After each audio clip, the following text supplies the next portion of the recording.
that, oh, these people that they are like that, there won't be a problem. Please, I won't blame you for having such feelings that they did that. Why did they rush Baba? I understand. But don't let us see it that way. Don't let us act like those people, because that's how they would be acting by now. You know, they've done their job, and I see a professional job. Because if they Mama Baba, there will be a problem. So please, let's be careful when we are talking. You know, they did their job well. Thank you, ma. They did their job well, perfectly. And that is how they are in that studio. You don't know them. Go and watch their videos. This is who they are. We know them. So I wouldn't say because of that, no. This is who they are. And they feel they are professionals in their. It's not our job. It's not my job. Like I want lawyer, lawyer moshe. Lawyers, will be lawyers lera. Bó ṣe ń tò léraléra. Tó bá já wa ni àti fọgbà yan gan, àti bà gbogbo ẹ̀ jẹ́. Àti bà gbogbo ẹ̀ jẹ́, because they advise bàbá lọ́rọ̀ wèrè, bàbá ẹ lọ gbé wọn, ẹ lọ gbé. Thank God that Baba is listening to intelligent and competent people. When they tell Baba this, yes, it will come out nicely. So I want to say a very big thank you to everyone again. I really do appreciate. Like Ishtok said, I think that's the best thing. No need please, if we can be doing it that way, I think we got it cross. Or join the last day. Last day, cross mind me, and there's nothing anybody can say. So I'm a woman of my words, and I stand on my words. I don't go back to my AB when I leave. So Mr. Gregsi, in fact, a finish work learning. Because you got to one paper less so. Torí àwọn èèyàn ẹ máa sọ pé wọ́n ti gbélé wọ́n ní wọ́n ti gbé mi ni. Èmi náà dúró mo wà tàlá àti mo dúró àbí mo dúró ìgbà tí mo dárúkọ ẹ wá sọ fún mi ìgbà ẹ wá sọ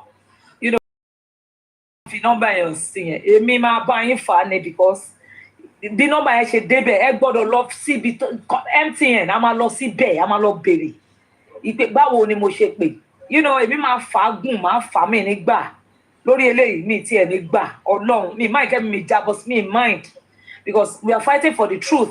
So tẹ́lifà bá fi pé òun ya wèrè kan kò sí wèrè kankan bí kankan wọ́n máa borúkọ ara yín jẹ́ ó ti di mark báyìí mark ni èmi kọ́ ni mo ní mark kò sí tó kàn mí èmi kọ́ mi ìjòyè mi ìjẹ́ kankan mi ìṣe anything so wàhálà ilé ayé yín nìyẹn ẹ máa gbéyàn lọ Brexit didn't do anything wrong so because mo mọ̀ pé they would want to try their nonsense but Brexit, thank you so much jare nǹkan tó wà ní pépà lẹ́ẹ̀ka nǹkan tó wà ní kékeré tó bá wù mí màá kà má dẹ̀ kà á já lẹ̀ má dárúkọ gbogbo èèyàn tó wà bẹ́ẹ̀ because nínú pépà mo ti rí and it's on the internet. You can't tell me not to mention the name that I saw on the internet.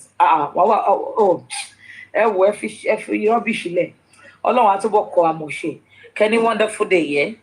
Thank you so much, everybody. Thank you so much. Dish, my brother. I love you always, bro. Love you. I got you. Thank you so much. Ladies and gentlemen, let me celebrate my one and only, my beautiful, beautiful sister, lady, Toyin Pepe.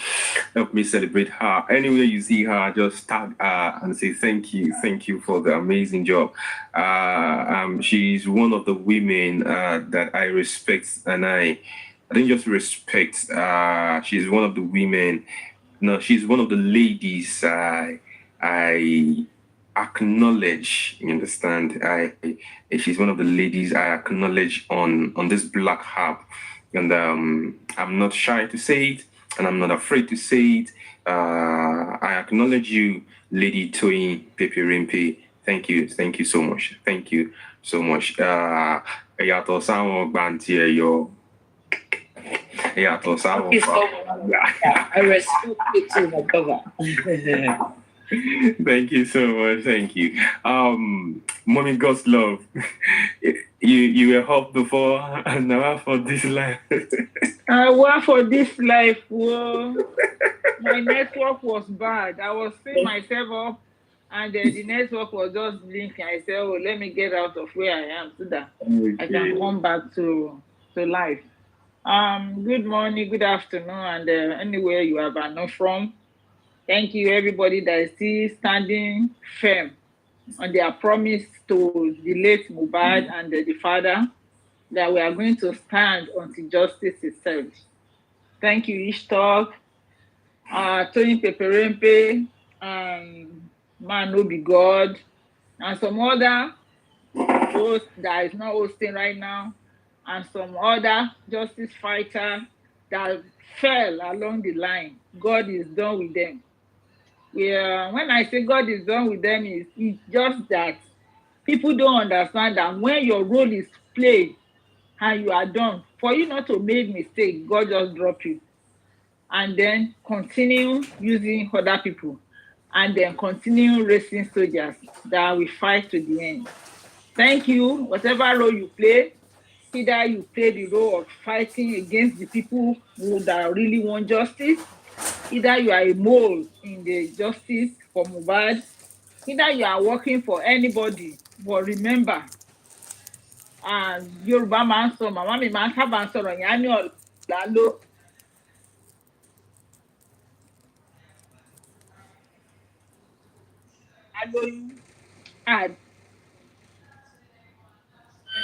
Hello, good morning. Good morning. Hello, good morning. Yes, now who me and Devano, where Devano from? My name is Chigozie. I'm not with you in Niger State there. Chigozie, how Niger State today? We think they are contributed quickly. Niger State is very, very fine. I want to appreciate the very president for the good work that you have been doing in this Nigeria. Thank you. I think if we have this kind of station, I think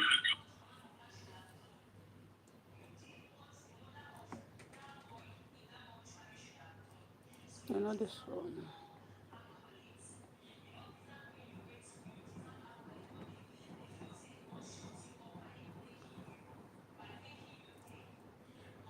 so let Nigeria know. Let's live here.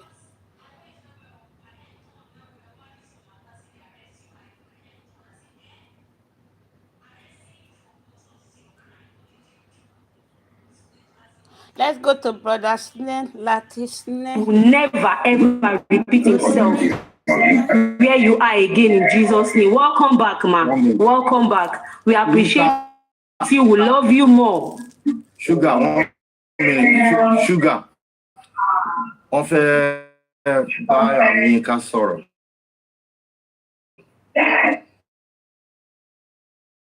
America is young. Oh yes, sorrow. Hey, hello, America. I just want to say thank you very much too, and just with you while you are in detention for your peace. We want to encourage you not to be dismayed. We want to encourage you that Nigerians in diaspora are behind you. A lot of Nigerians at home knows what it is right, and you exercise your fundamental human right. The Constitution of Nigeria guarantees you that. There's a lot of stuff I will not tell you on this particular platform. I have privately sent a message to you. So, like we will continue with the struggle. We are not going to give up. None of us know Mohbad before now. But because of what happened and the fact that we have to ask questions and make our country good, that's why we are doing this. Welcome back. Congratulations. Luther Consignment, Victoria Saka. Thank you. Thank you very much.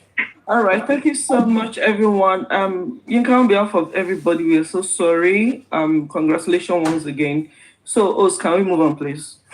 Let's go. All right. The interview, Baba Mohbad's interview. Okay. Thank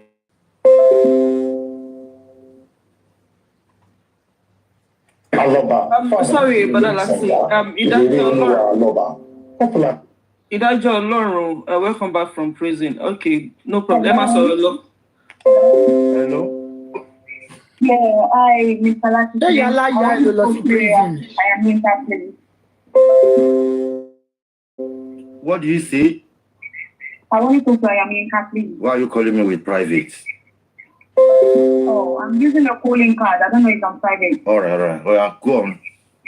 Me, King, okay, I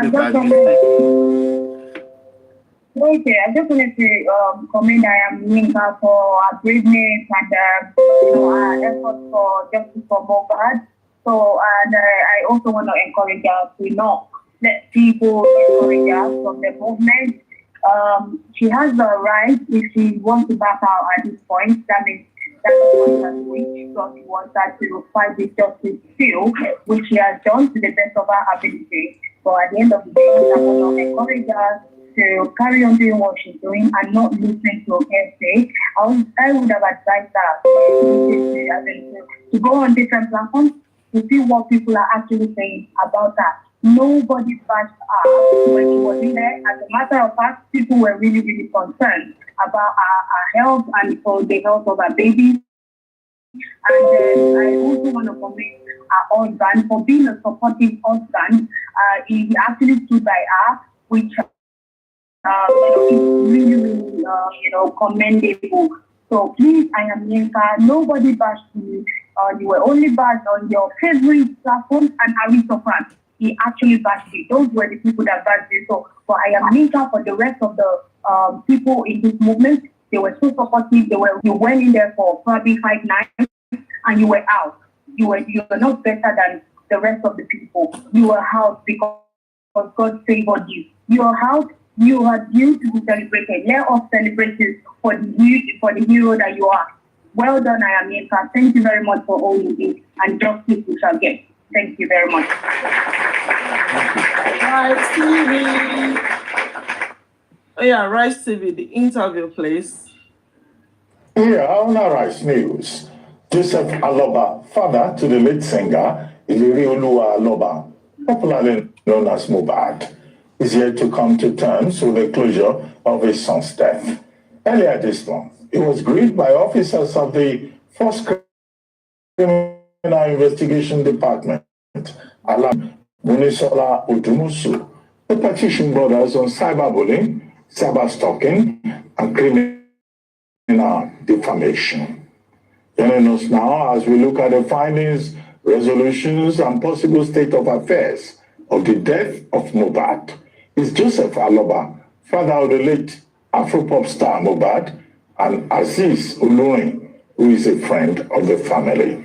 Gentlemen, good morning, and thank you for coming to the morning show. Wow, it's a long story. First, Mr. Aloba, we commiserate with you on the loss of your son. Our condolences. We have followed the story, and it's good to have you on this program.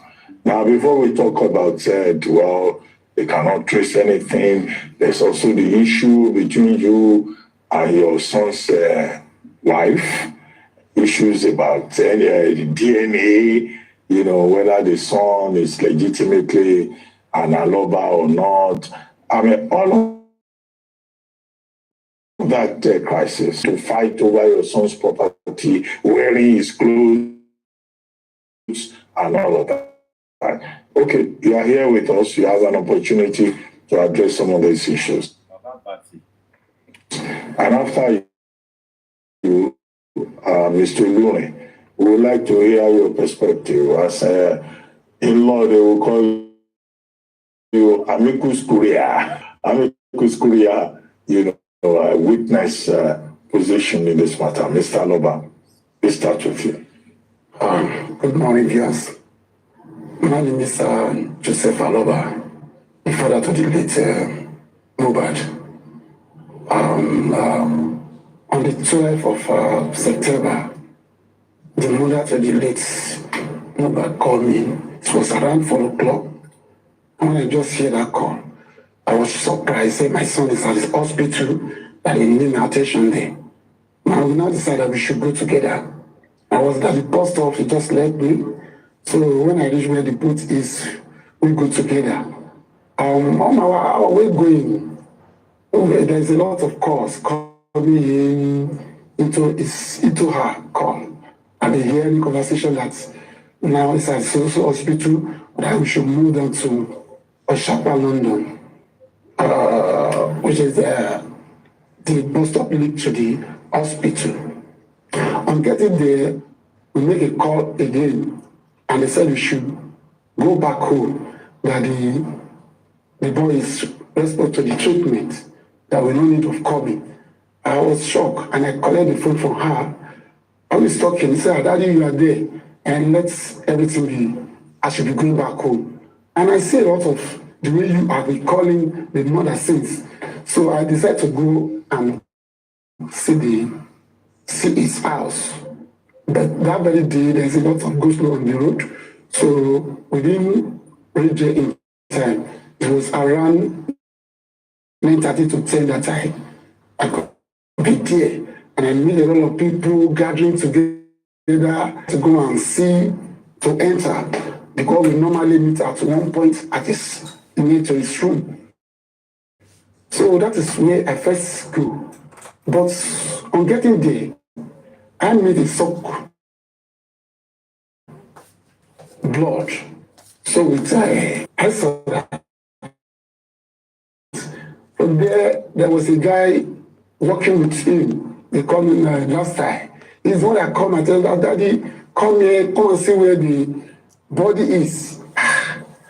When I come in and I met the body, it was already in bar. I don't know what to do. I was shocked. The first question is to his wife, what happened? How come? Because whenever they have issues, they normally call me. But since all these things happened, no response, nobody called me. And he said, Daddy, it was nurse that gave injection. He even said I should take the body to my native town. I should go and do some ritual something there. I said, well, I'm a pastor. And I said, okay, let us call ambulance. Let's take come to the police station. We should go together that night. On getting there, they delay us for complete 3 hours. I was there discussing, and they need a paper. I said they should write on my behalf. I dictate to them. This is my son, this is what happened. And after that, somebody just came from my office and said they should not grant me the invitation. They should not give me any paper, police report. And I said, why? This is what I've been waiting for over 3 hours. And he asked me a question that, when this event happened, where did I go? Where did you report? Which is the nearest station did you report to? I tried to explain myself that I'm a stranger outside. I didn't know anywhere. And I wasn't there. Mr. Aloba, sorry to interrupt you. Yes, sir. If you can just deal with the specific issues. Okay. Why did you bury him early? The autopsy report, when are you going to bury him again properly? What is the issue with Omowumi, his wife? Why are you worried about DNA? Intention is to keep the body at mob. But there's no document. The police did not give me any police reports. At the same time, I also know that the doctor reports, the doctor's statement to give the body to the mob was with our wife, and it did not present it to me. So when I reached mob, they asked me that 2 questions: that where is the police report, why is the doctor report? I was unable to present any. So there's nothing for me to do that night. Okay, with that one happen about that. I bet what of DNA? The DNA. What of your quarrel with the wife? The DNA issue. And quarrel over property. Thank God for the corona. A lot of things have been hidden. I didn't know anything. But when we now begin narrate a story at the corona, that's where I hear from the wife of the deceased said the placenta wasn't given to me. Since then I've been quarrel with her. And I have not put mind on all those kind of something. But from there, I now detected that there is something behind that. Who did give the placenta to? I with what I saw, I didn't know. I mean, they give to the right owner. So have they done a proper DNA matching for the father and the child? No. There's nothing like that. What's happening between you and the king? Why are you defaming him? See, I did not. Because when my son was alive, we have a conversation with Aries. I've been threatening him continuously whenever I wanted to have show. So when the night told me that, and I said, okay, if you don't have outside, you're supposed to have in. You come back to Ikorodu. Let us make an arrangement to meet Ikorodu king so that maybe they can call the other side into order. Then I even report to there's somebody we call chief near our community there. I narrate the whole story. And I said we should be expecting The whole case looks somehow shady. Let me start on the petitioner. Well, what brought about the petition? Because Baba is not the first person that will petition. We still have like 2 or 3 of people clamoring for justice who are still in correctional center now. There is a petition that is flying around in which it was established, even with video evidences, that this boy was bullied. Because when a case like this happens, you have to investigate everywhere. The house, what happened to him 24 hours before, 48 hours before, even 6 months before, which could have an effect to taking away his life. So there was a petition that the boy wrote to allow Bonzo. Now, he mentioned certain names. And anyone that wants to speak concerning the petition will read out those names mentioned. So in mentioning that name, I think that is the name where... Which name? Be specific. Well, if I'm to be specific, because there is freedom of speech, but freedom after speech may not be guaranteed. No, Sam Larry was there, we have Obele, we have their names. And in that petition written by Mohbad, he said these people keep bullying me, beating me around. And whenever they beat him, they say it's at the instant of Obelebushi. That Obelebushi has already issued a statement saying that Sam Larry is not a member of his family. He has no association with him. So how is that still an issue now? We only call for the police to do proper investigation on this. No, so when you say the bullying resulted around the death, the empirical facts, okay, on what caused the death is in the autopsy report you submitted. Well, I've read that autopsy report in full. Okay. There was no trauma or assault to the body as cause of death in the autopsy report. In fact, I think the father went to do a toxicological report in America. Well, what they saw was the presence of an antihistamine and so a couple of other, things that they are used on him. So it wasn't a body blow. It wasn't a trauma blow and everything. Based on the same autopsy report that you people brought forward, I don't know the outcomes of the toxicology reports. Well, maybe all of that is the toxicology, the autopsy that was initially done, nothing could be could be nailed there. Yes. Then they carry out an autopsy, which we were told was done in America. Even before now. Let me say this. At the end of the toxicology, the pathologist that came to the last inquest made a statement that cause of death could not be ascertained. Yeah. So having said that, even before death, we have been a bit doubtful of what the result could be because of certain circumstances that we could highlight. What are those circumstances? Fine. The exhumation. And do you suspect foul play in all of this? Well, the public suspect it, and the youth suspect foul play. Father Mohbad, do you wasn't pleased with the results. Because there's a lot of delay concerning that because on the 23rd of September, on the 21st of September, and samples were taken on the 23rd. And toxicology normally takes 8 to 10 weeks because we have contacted various laboratories, and we will need to understand that when the duration of toxicology test in this particular case could take like 8 to 10 weeks. So, but we never heard anything. After that September, the government, the police, the medical center of Lagos, they kept mute. We didn't hear anything. Not until when this man took it upon himself that, well, I need a voice. He had to go to Abuja.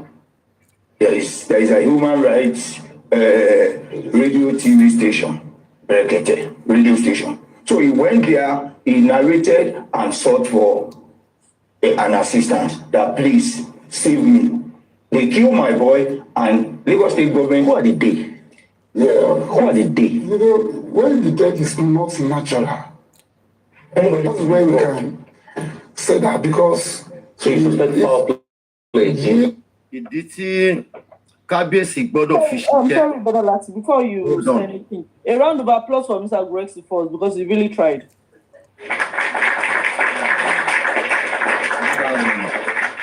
And this is where we have to call attention of our Kábíyèsí. Not to disrespect you, sir. With due respect, sir. Not to disrespect you. Sherry, kò sí bá a ṣe lè ṣe kí ni, bá a ṣe lè sọ pa ní the justice tí orúkọ yín tí òfin ní máa yọ. I will just advise you, sir. Tẹ́ bá lè wá way tí àwọn lawyers yín Sherry by arresting people kọ́ ló máa clear orúkọ yín, sir. Tí ẹ bá lè ṣe kí ni, tí ẹ bá lè pe àwọn lawyer yín kí wọ́n touch necessary place, kí wọ́n touch ibi tó yẹ kí wọ́n touch. By arresting people, sir, ó tún cause more damage ní, sir. With due respect, sir. By arresting people, ó tún cause more damages. Ẹ wò ń sìn wọ́n tún lọ síbẹ̀ yẹn níbi tẹ́ ti mú àwọn kan tó ń dárúkọ yín. Ẹ wò ń sìn orúkọ yín tún jáde, kò sí bó ṣe lè ṣe. Kò sí bó ṣe lè ṣe. Kò sí bó ṣe lè bypass ẹ̀, kì í ṣe pé a fi disrespect yín. A fi disrespect yín Kábíyèsí kẹ́pẹ́. A fi disrespect yín, but láti fi lè jẹ́ kó lè jẹ́ kárọ́ náà lọ. Nígbà tẹ́ ẹ ti sọ pé ẹ ní ká má wá justice. Bẹ̀tẹ̀ wá dúró orúkọ èmi kọ́ ni mo sọ ń sìn. Ẹ wò ń sìn. Ẹ wò èmi kọ́ ni mo sọ. Èmi kọ́ ni mo sọ. Ní Aries TV ni wọ́n ti sọ. Ẹ̀yin náà tún wò. Orúkọ yín tún jáde ń bẹ̀. Sà kẹ́pẹ́ fún wa Kábíyèsí. Ẹ ní fọjọ́ ọlọ́jọ́ lọ. it's not natural. I saw him 3 days to the day. For this lásán, nǹkan tí dàrú ẹ̀rìngùn rẹ̀ sì ṣe, nǹkan náà fáǹsì mi ti sọ pé wọ́n ti pa láṣẹ pé kí n fún Gùrẹ́sì for standing with Baba, for being in that studio with Baba. Wípé táwọn dẹ́gbọ̀ comment sí bí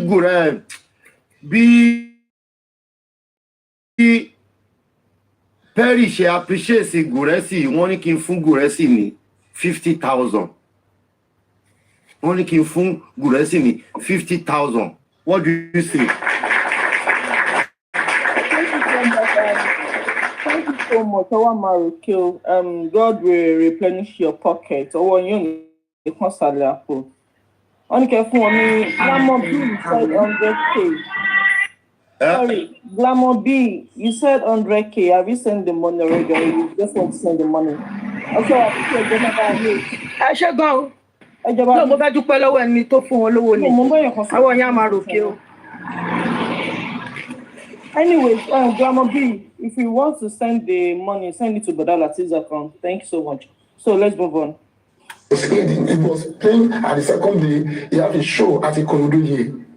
So even when I entered his room, I saw a cloth soaked with blood. So, okay, yes, sir. Look, in the case of homicide, when you suspect foul play, you have to go to court. Have you taken any step to sue specific persons to court? God bless you. Perry, ṣùgbọ́n nǹkan tí àbá ti sọ mẹ́ẹ̀. The original about you, not for me about you. The tó yẹ original káwọn about you. legal team Not kan fake ti about ṣe you. Swallow it. sórí ẹjọ́ petition yẹn Mohbad ti perfect ẹ̀ ó ti ṣe sílẹ̀. kóòtù kọ́kàn gbéra wọn lọ kóòtù kò ṣe ọ̀rọ̀ social network ìyẹn ló fa embarrassment sí wa tó bá yẹ pé ìyẹn ni gbogbo legal team kan put pressure wọn kó tiẹ̀ jẹ́ pé ìyẹn ni wọ́n hammer kò kan ẹjọ́ yẹn kò kàn wá lórí social network ó yẹ kó ti lọ máa drag kó ti lọ máa yaṣọ mọ́ra wọn lọ́rùn nílé ẹjọ́. I always say àwọn èrò mi rò pé bóyá èròjà ń báyàn ni no. Mohbad ti ṣiṣẹ́ yẹn sílẹ̀ ó ti perfect ẹ̀ wọ́n ti signature wọ́n stamp ẹ̀ original stamp wàhálà original ni petition yẹn ó ṣe original ju autopsy result lọ. Bọ́lá láti o irú màmá. má bínú ó dọ̀jọ́ má bínú kí n tó gbàgbé fine petition Mohbad yẹn ó ṣe original ju toxicology result tó fún wa lọ.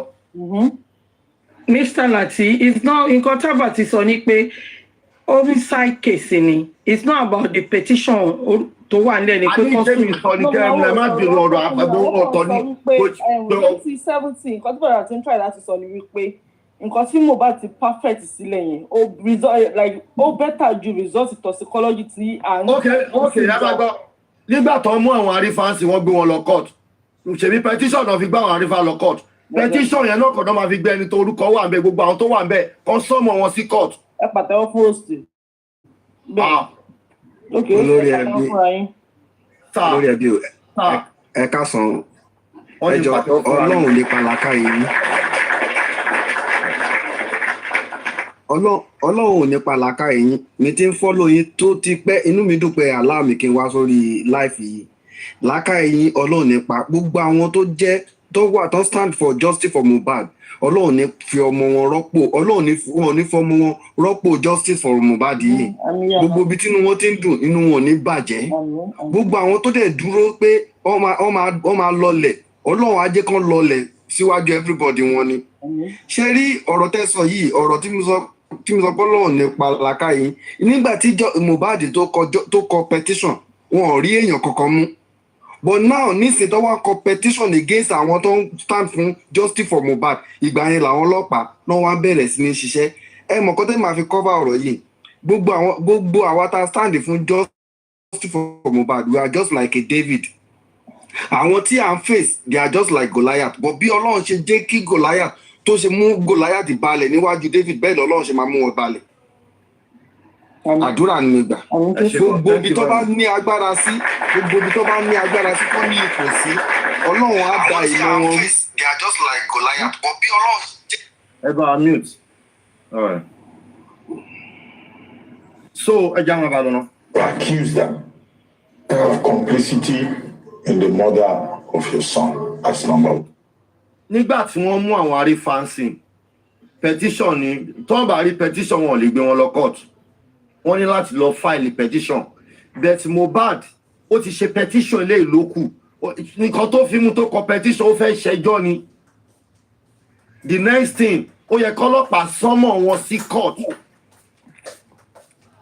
lágbájá kí ló tẹ̀ ń kúlẹ̀ ọmọ kí ló tẹ̀ ń lé ẹjọ́ tó ọ̀bà lọ́rọ̀ ẹjọ́ kóòtù nìyẹn ìyẹn gan autopsy tó gbé tẹ bá rí petition yẹn ẹ rí pé stamp ó gèdègbè gàdàgbà ń bẹ ìyẹn mo respect petition yẹn ju autopsy result tó lọ fún yín lọ mo respect yẹn ju toxicology result tó lọ múlẹ̀ lọ because one weapon láti fi jà kì í ṣe kò kọ́ blogger So the blogger ní ká wá máa wò ta ló wà nulẹ̀ 24 hours after the death of Mohbad. Ìyẹn ló kún àwa o. Badalasi, one competition against someone, Veron or any other person, fine. But they didn't arrest them. One kidnap one saw the arrest more alone because that Nigeria pattern báwọn ṣe máa àwọn tí can't arrest me. If I write petition to call against you, if you write petition against somebody, you have to write that person. Kidnap tó sọ yẹn ẹ ta la fẹ́ rojọ́ yẹn fún pé wọ́n kidnap wọn. No, ní nǹkan tó ń ṣe láti sọ náà ní pé ká làájá ni all the sort arrest more lọ́wọ́ we all agree to that. But the petition, the back of petition against you, Emma invited, just like the petition Mohbad wrote against some people, and they invited one of them. Torí ní tí kí kéèsì petition yẹn lè ṣiṣẹ́ tẹ́ bá fẹ́ lose petition yẹn ìtòrí èmi máa já ọ̀rọ̀ petition yẹn sílẹ̀ nínú iṣẹ́ tèmi ń ṣe. Are you getting me? Máa jálẹ̀. Torí bí petition yẹn ṣe lè ṣiṣẹ́ tí bàbá Mohbad bá lè lọ put pressure kó jẹ́ yẹn ni wọ́n invest owó lé ayé wọn lé lórí kọ́ máa ṣẹjọ́ yẹn lọ kó tó di pé wọ́n mú wọn báyìí again. Yes, that is the real thing. That is the truth. Honestly. And they are looking for a way to silence everybody. That is why they are writing petition and they are started picking everyone. Petition yẹn ló kó bá wọn tí wọ́n mú. Àwọn èèyàn ti máa pe fóònù mi. Am I making any sense? You comment section. Am I making any sense? Comment. Am I making any sense? Yeah, you are making sense. I agree. You are making sense. You are making sense. Honestly speaking. Only the help public láti push petition yẹn báyìí ni. Because petition yẹn ni wọ́n fi mú àwọn ni wọ́n fẹ́ ká sọ̀rọ̀ ń pa ẹ̀. So Mohbad dẹ̀ ti perfect iṣẹ́ yẹn sílẹ̀. Ready to go níṣẹ́ yẹn bá a ṣe ń wá justice eléyìí wọ́n lè máa drag wọ́n lè máa ṣẹjọ́ yẹn tọ́rọ̀ ọba gan máa kó lórí social network ọ̀rọ̀ ọba gan ò ní sí lórí social network wọn ò ní mọ̀ bóyá wọ́n ṣẹjọ́ lábẹ́lẹ̀ àwa dẹ̀ máa drag eléyìí lọ. Àwọn Aries tí wàá gbé jáde ń sìn yìí báyìí sọ pé àǹdarọ̀ kan sí yìí tá Aries tí wàá gbé jáde fún wa nǹkan báyìí. Wọ́n bí àwọn Aries àwa náà máa fi ṣe scapegoat. No, ó yẹ kó competition fáwọn Aries náà ó yẹ kó kọ́. Ṣé bó fẹ́ silent ni? Ó ti mọ̀ pé ẹ̀yin tẹ́ ń sọ̀rọ̀ láyé ń gbọ́ jù. Hold on. Pé wọ́n tún lọ sí Aries TV gan ara máa tún kọ wọ́n ni àwọn ọdún máa backfire lé lórí. Nǹkan látàrọ̀ torí dáwà gọ̀gù tí ó ti ń ṣe analysis òfò láàárọ̀ yìí. Thank you very much. Pé bàbá ìtújáde ó tún lọ sí Aries TV. Ara wọn tún ti dá wàhálà lẹ̀. Àwọn aládẹ ń gba hit ẹ̀. Àwọn ọmọ ọlọ́mọ tó wà nùbẹ̀ ló ń gba hit ẹ̀. And again, Mr. Lati, mi fẹ́ sọ kankan fún yín. Mi fẹ́ sọ kankan fún yín. Ṣé ráhùn people, they have tentacles. They are trying to turn everybody against each other. I want justice for Mohbad. They are trying to turn everybody against each other. So I will advise everyone to be very, very careful. On a point. So our people here and that's how I think. Ìgbà mi wà spiritual wà tó yẹ pé wọ́n máa lo spiritual pé ọ̀rọ̀ tẹ́yàn wá sọ èèyàn kan máa go against it. So tẹ́ bá ń fight is physical ẹ máa fight is spiritual as well because those people their leg is very long. I can tell you that. All right. I got to fast forward. One. Number two, you have still not responded to the question I raised about DNA and your issue with the wife of your son. So are you still going to pursue that? Where are we with that? So ìkíní yẹn ló wà lọ lead ló jẹ́ káwọn anti-justice kí ni wọ́n máa dùn wípé wọ́n arrest àwọn èèyàn wa. Ǹjẹ́ làwọn fi ń rò pé àwọn lead. But in all this case, ọlọ́pàá náà ni ò help wa nínú case yìí. Because help wa ni ọlọ́pàá ń ṣiṣẹ́ against justice yìí ni. Exactly, because when they arrest Darusha gan bóyá ló lo top petition ẹ̀ ṣó lo 1 hour gan níbẹ̀. I won't invite to but tó bá jẹ́ pé bó ṣe ṣe ti Darusha ẹ̀ náà ṣe ṣe gbogbo àwọn èèyàn. Exactly. I won't follow law. That is where I'm going to, but you're not doing that. Tó bá tiẹ̀ jẹ́ pé tó bá jẹ́ pé wọ́n tètè jára mọ́ ọ̀rọ̀ petition yìí ni nígbà tí Mohbad wà láyé ọmọ yẹn lè má kú at least wọ́n ti bá wọn sort it out so ti yé yín wọ́n á ti pe bá wọ́n ti pàwó wọ́n á ti pẹ̀tọ̀ sí wọn nínú. Sister mi Yetunde kò sẹ́ni kan fẹ́ pè because wọ́n pe Mohbad náà nígbà yẹn Mohbad according to what they heard Dr. Larry was invited and Mohbad when they invited Mohbad how please mute o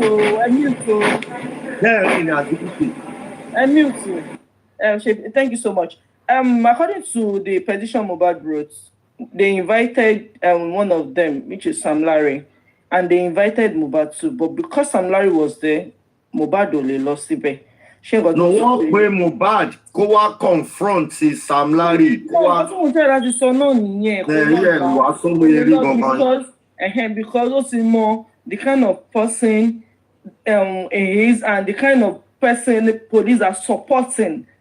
And also my point was, she shared this side you. So our petition they should have addressed this for a very long time. But one more continue to address it. Address no, what the deed has been done. Another person will do it. So she ti rí pé ọ̀rọ̀ petition yẹn tá bá lè avoid ẹ̀ ká wá face reality because I think ju track gbogbo ta ló pa Mohbad wọ́n ti dàrú mọ́ wa lójú wọ́n ti dàrú ìtorí ẹni complainant ṣe fẹ́ máa di accused. Am I making any sense at all? Yes. You're making sense. And then number 3, you have not responded to the question I asked. Because you were talking about Yoruba tradition. Yoruba tradition. Yeah. People are worried about your attitude as a Yoruba father.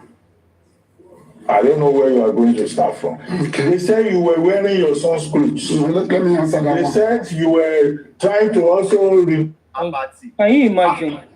Abati. Ó lè bèrè bóyá bèrè yẹn dá bàbá dẹ̀ ti clear níbẹ̀ bó ṣe bèrè yẹn dá ẹ máa gbọ́ lọ bàbá ti clear. Ẹ̀rí Abati gan ó lè jọ gbéṣẹ́ fún mi honestly. No. That is Aries TV. Oh. Because no, the question I know Abati very well. The question tó wà lórí títì ni ó sọ síta yẹn. Abati. Ẹ máa gbọ́ lọ ṣẹ́rí mà tó dé bó ta yẹn. Abati was straight honestly Abati ó wà bias. Oh yeah. Ẹ máa gbọ́ lọ. This music, a song. You two suddenly became a singer with a promoter saying that you are a musician too. So these 3 major issues: DNA, your attitude as a Yoruba father, and then whether you have taken any steps to sue the people you are accusing of homicide. Thank you. I did not have any bad mind with anyone's. Let me start with the clothes. When my son was alive, we normally buy clothes. When you buy clothes, you buy money. This is when he died, I never enter his house for anything. There's nothing like wearing his son clothes. I want this out of it. There's nothing like that. So concerning the DNA aspect, a lot of things have. Baba ti ń go. Baba ti ń go. Ọlọ́run ṣé bàbá látẹ̀wọ́. Ẹ mọ̀ pé ọ̀rọ̀ Ọlọ́run ní agbára. Ọlọ́run máa ń fi òpè, ó máa fi ń dààmú ọlọ́gbọ́n gbà mí. Nígbà tí Mohbad kú, tí ó bá ṣe ń pè yín olórí burúkú àti inú tẹ̀ ń bí mi lára, ẹ̀yin olórí burúkú àti justice yìí. Ṣé lẹ́yìn tí Mohbad kú, ṣé bàbá fẹsẹ̀ dé ilé yẹn, ṣó tẹ inú ilé yẹn? Ó sú mi o. Ẹ̀dẹ̀ wá sọ pé wọ́n ṣọ́mú ẹ̀dẹ̀ níbẹ̀ ro náà kọ̀ọ̀kan.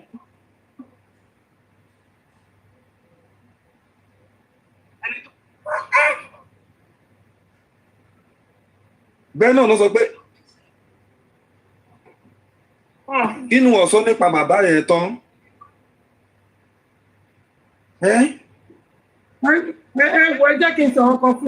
Journalists have to ask that kind of question because nǹkan tó ń gbé kiri nìyẹn ó dẹ̀ dá bó ṣe béèrè so everybody will listen Emma blame our journalists. That is journalist job. No, society. Because wọ́n sọ pé Baba Mohbad property ló ń jà fún. That is why Abati throw that question. So he can claim himself. We are not blaming them, sister. So they don't get it wrong. We are not blaming them. That man beside me said Abati was biased. You don't say that. Because I listened to his interview. Not only this, I know him very well. I can say it anywhere. I know him very well. Oh yeah, anyways, Baba declare one níbẹ̀ yẹn, ó yẹ já máa gbọ́. Reveal to me that make me doubt the what plans. Like one of his closer friend, said the fight they fight on that day they go to show. The complaint my son was complaining is the paternity of that boy. That he was doubting that boy. Ṣé mọ̀ pé bàbá Mohbad gbọ́ ọ̀rọ̀ yìí níbẹ̀rẹ̀ wọ́n ṣe ń sọ ń sìn ni o nítorí ìgbà tí wọ́n ṣe establish ẹ̀ ló jẹ́ kí bàbá Mohbad kò sínú àwọn ọ̀rọ̀ tó ń sọ pé ọmọ ọ̀rẹ́ Mohbad kan sọ ẹ ti gẹ́ẹ̀tì kan tí mo mí bẹ́ẹ̀ni wọ́n ṣe wá confront nígbà tó ti wà establish sí public exactly wọ́n ṣe wá sọmọ ọ̀rọ̀ wọ́n ṣe wá sọ gangan. Even on placenta gan se baba gan mọ nǹkan kan òun mi náà ló tún padà sọ síta. Òun náà ló tún padà táṣìíra rẹ̀ bẹ́ẹ̀ni. Yes. Ọlọ́run fún bàbá yìí ní wisdom. When we started something on Corona, she mentioned that simply because the placenta was not given to me. And those are the angles that make me say, okay, that means the placenta. The placenta will go to the father of the child. Yes. It's not to the grandfather. You know, in Ireland, So you see why I said Abati was biased also here. I'm also confirming it, Ma. He is biased. Even with the way he questions Baba, you can hear from his sound, from the sound of, from the tone of his questions, his voice. God bless you. Is a bit, God bless you. Please, really. And that's not fair.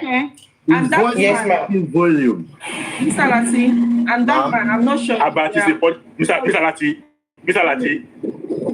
Abati. Abati. He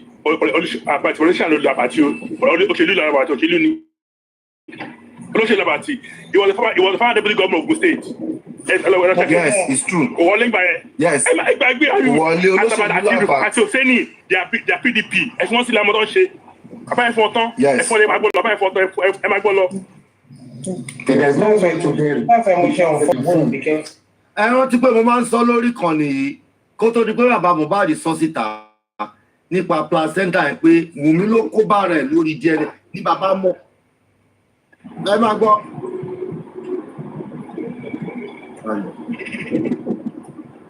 Ọdún tún jára. Ẹ máa gbọ́.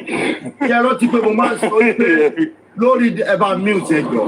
Ẹ rántí pé mo máa ń sọ lórí ìkànnì pé Wùmí ló kó bá ara ẹ̀ lórí placenta.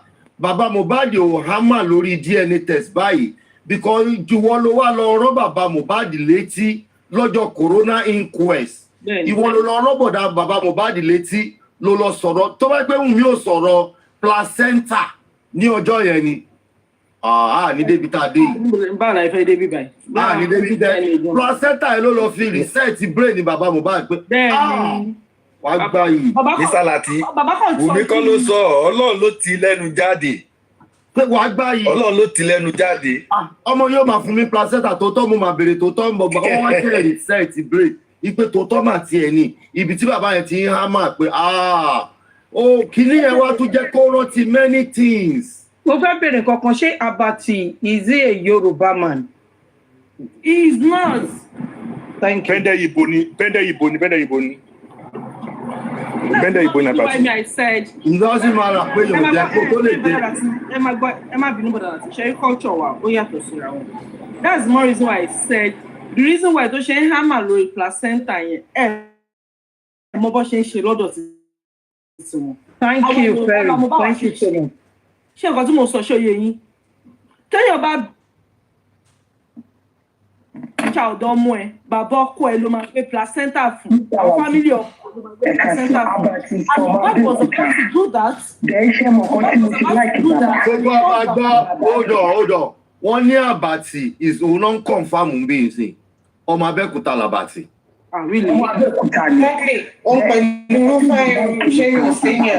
Africa ẹjọ ẹ̀wọ̀n mi ní tẹ́gbọ́ rẹ̀ jágbá kọ́ọ̀lù. Tinubu ò lè lọ sí Arise, bàbá lọ sí Arise, mo fún bàbá ní credit. Ẹ fún bàbá látọ̀ lẹ́ nǹkan sí. Bàbá lọ sí lórí ọkọ̀ ìfọ̀sán Arise kò lọ́rẹ̀. Tinubu ìjọba kò lè lọ sí Arise tìlẹ̀. Ó ń sá fáwọn Àbàtì àti Ruben whatever tó ń jẹ́ ní bàbá dẹ̀ lọ́bẹ̀. Rufai, bàbá dẹ̀ ṣe dáadáa. Mo fún bàbá ní credit. Wọ́n fún bàbá ní mínítì tó ní. Bàbá sọ̀rọ̀, èmi dẹ̀ wà impressed bàbá ṣe sọ̀rọ̀. Èmi ò rí mistake kí bàbá. Tinubu kó wá try ẹ̀rù odidi president ìjà fún Arise. Bàbá dẹ̀ pọ̀ wọ́n kọ bẹ̀. Bàbá yẹn. Because Abati is a personal is killing a spokesperson for Jonathan Goodluck. When Jonathan Goodluck sí òun president. Bẹ́ẹ̀ sí iṣẹ́ mọ̀kàn sí bàbá fẹ́ ṣe. Nígbà tó ń bẹ̀rẹ̀ question lọ́wọ́ bàbá. Ṣé mo bí bàbá ṣe bẹ̀rẹ̀ láti bẹ̀rẹ̀ kẹ̀tẹ̀ yẹn? Bàbá fẹ́ mú láti bẹ̀rẹ̀.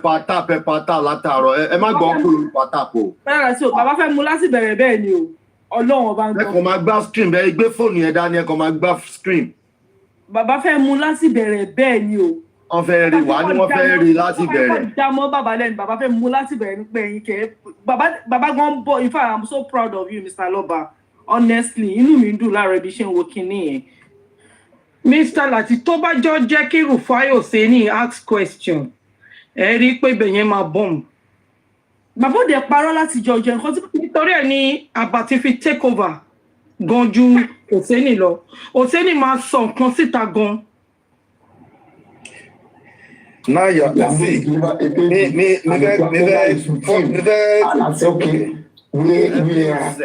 This, I mean, the street is not just like 3 bus stop. I'm expecting you to bring the placenta. It was few minutes. I don't call him. What is?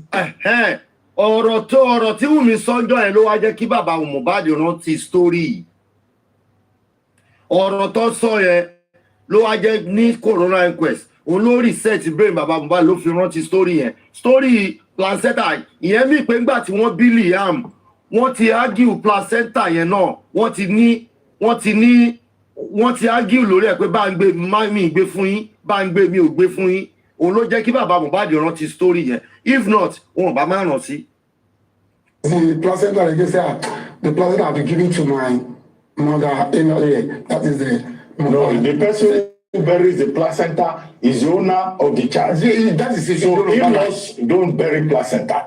They will give the placenta to the father. I'm trying to say the placenta was not given to him. Okay, so move the placenta away. That's the question. Okay, so. No, he has not finished. Okay. He has not finished. So this placenta issue, yeah, the other one about you also singing and no, that singing aspect, I'm a musician, but many doesn't know. I taught him how to sing, Mohbad, because I'm a carpenter. I'm a musician. We normally sing whenever we are doing our carpentry work. Have you suing anybody? Have you sued? No, nobody. Ṣé ti gbọ́ nǹkan tí bàbá Mohbad nídìí ní ìsìn nìyẹn. Ẹ gbọ́ Kemkal bàbá Mohbad ní láti sue kì í ṣe show káwọn máa ṣe show ni wọ́n ní láti sue petition yẹn ìyẹn ló lè kó lọ́rùn títí wa kò ní kó bá because ọba ò ní ká má gba justice ọba ní ẹ̀ ń dárúkọ òun lórí ọ̀rọ̀ tí olùjẹ́ ẹ̀ ọba ní ẹ̀ ń dárúkọ. Bro, Latisnet, let me believe the question to my very last question was kind of very vital. Said, have you sued anybody? By now, mo believe pé wọ́n fi ti money ẹni tó yẹ kó ti sue. By now. Ẹ bọ̀ tẹ́ gbọ́n kan tí bàbá Mohbad fẹ́ sọ náà. Okay, ẹ̀bọ̀ mo believe pé ó yẹ kó ti sue ìdílé kó ti sue òun or kó ti sue àwọn Arusha tó wà lé yẹn. They have 15 people at home lọ́jọ́ ìgbà tí mo ń ṣẹlẹ̀ mo ti sue èèyàn kankan lára 15 yẹn. Ẹgbọ́n rẹ̀ sàn bàbá àti ẹgbọ́n sàn bàbá kan lè sí lọ́dọ̀ ẹgbọ́n rẹ̀ sàn bàbá ẹgbọ́n ẹgbọ́n. So, by singing after his death, that is the only way I can express my feelings. Okay, so you've always been a musician before. Yes. So a lot of people are saying, why was it after his death that you wanted to capitalize on the fame after his death? Why didn't you? I mean, it will have been good for you, the father and son, Mohbad and Mohbad's father, to release a collaboration. Yes, we have something like that. Oh, you have it? Yeah, we have something like that, but in his own way, he just said, Daddy, let me remove your voice. There was a song that we rendered. Say, I will exalt you, Lord. I compose it. So you and Mohbad had signed this together? Yes. Secondly, let me get down to brass tacks as regards this DNA matter. Okay. Have you guys been able to be successful in doing a DNA test? What will it take to do that DNA test? Do you have DNA swabs of Mohbad? It's already passed now to be able to also get the swabs of the child that just supposed to be. The government has really done us a kind of, has given us that opportunity, which could lapse anytime. The body is still under corona, and body under corona, at least nobody could have access to. So when are you guys going to be able to take Liam's swab and The thing is this. To have access to the court, we need a court order. So an application has been made to the court since February. No sitting, not assigned to any judge. It has just been there. What's the substance of the application? The substance of the application is carried out the DNA. You are still insisting on the DNA? Yes. Of course, yes. Is someone... No, we're insisting. Shine back question. Yes, we are okay. That's the best question anyway. That's the best question. Ẹgbọ́n nǹkan tí Oseni tó sọ àti nǹkan tí Abati ń sọ, èwo ló wà ẹ rí pé Abati wà bias. Oseni sọ pé báwo náà ṣe fẹ́ carry out a DNA test yẹn, ó ń fún wọn ní inspiration láti jẹ́ kó carry out. Abati sọ pé ó ṣe insist. What question is that? Ó yẹ mo ṣe sọ pé kẹ́ gbọ́ délẹ̀, ẹ rí pé wà bias. Èmi tí mo ní kẹ́ gbọ́ nǹkan tí ń sọ. All right.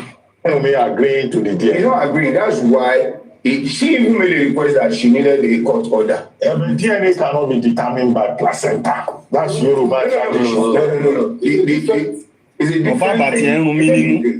What gave Baba the suspicion? There's a friend of Mohbad that they went to the show together. When he was giving his narrative at the inquest, he said, while they were coming on the way, that Mohbad said, I only slept with you once and you came back to tell me you were pregnant. Biologically, that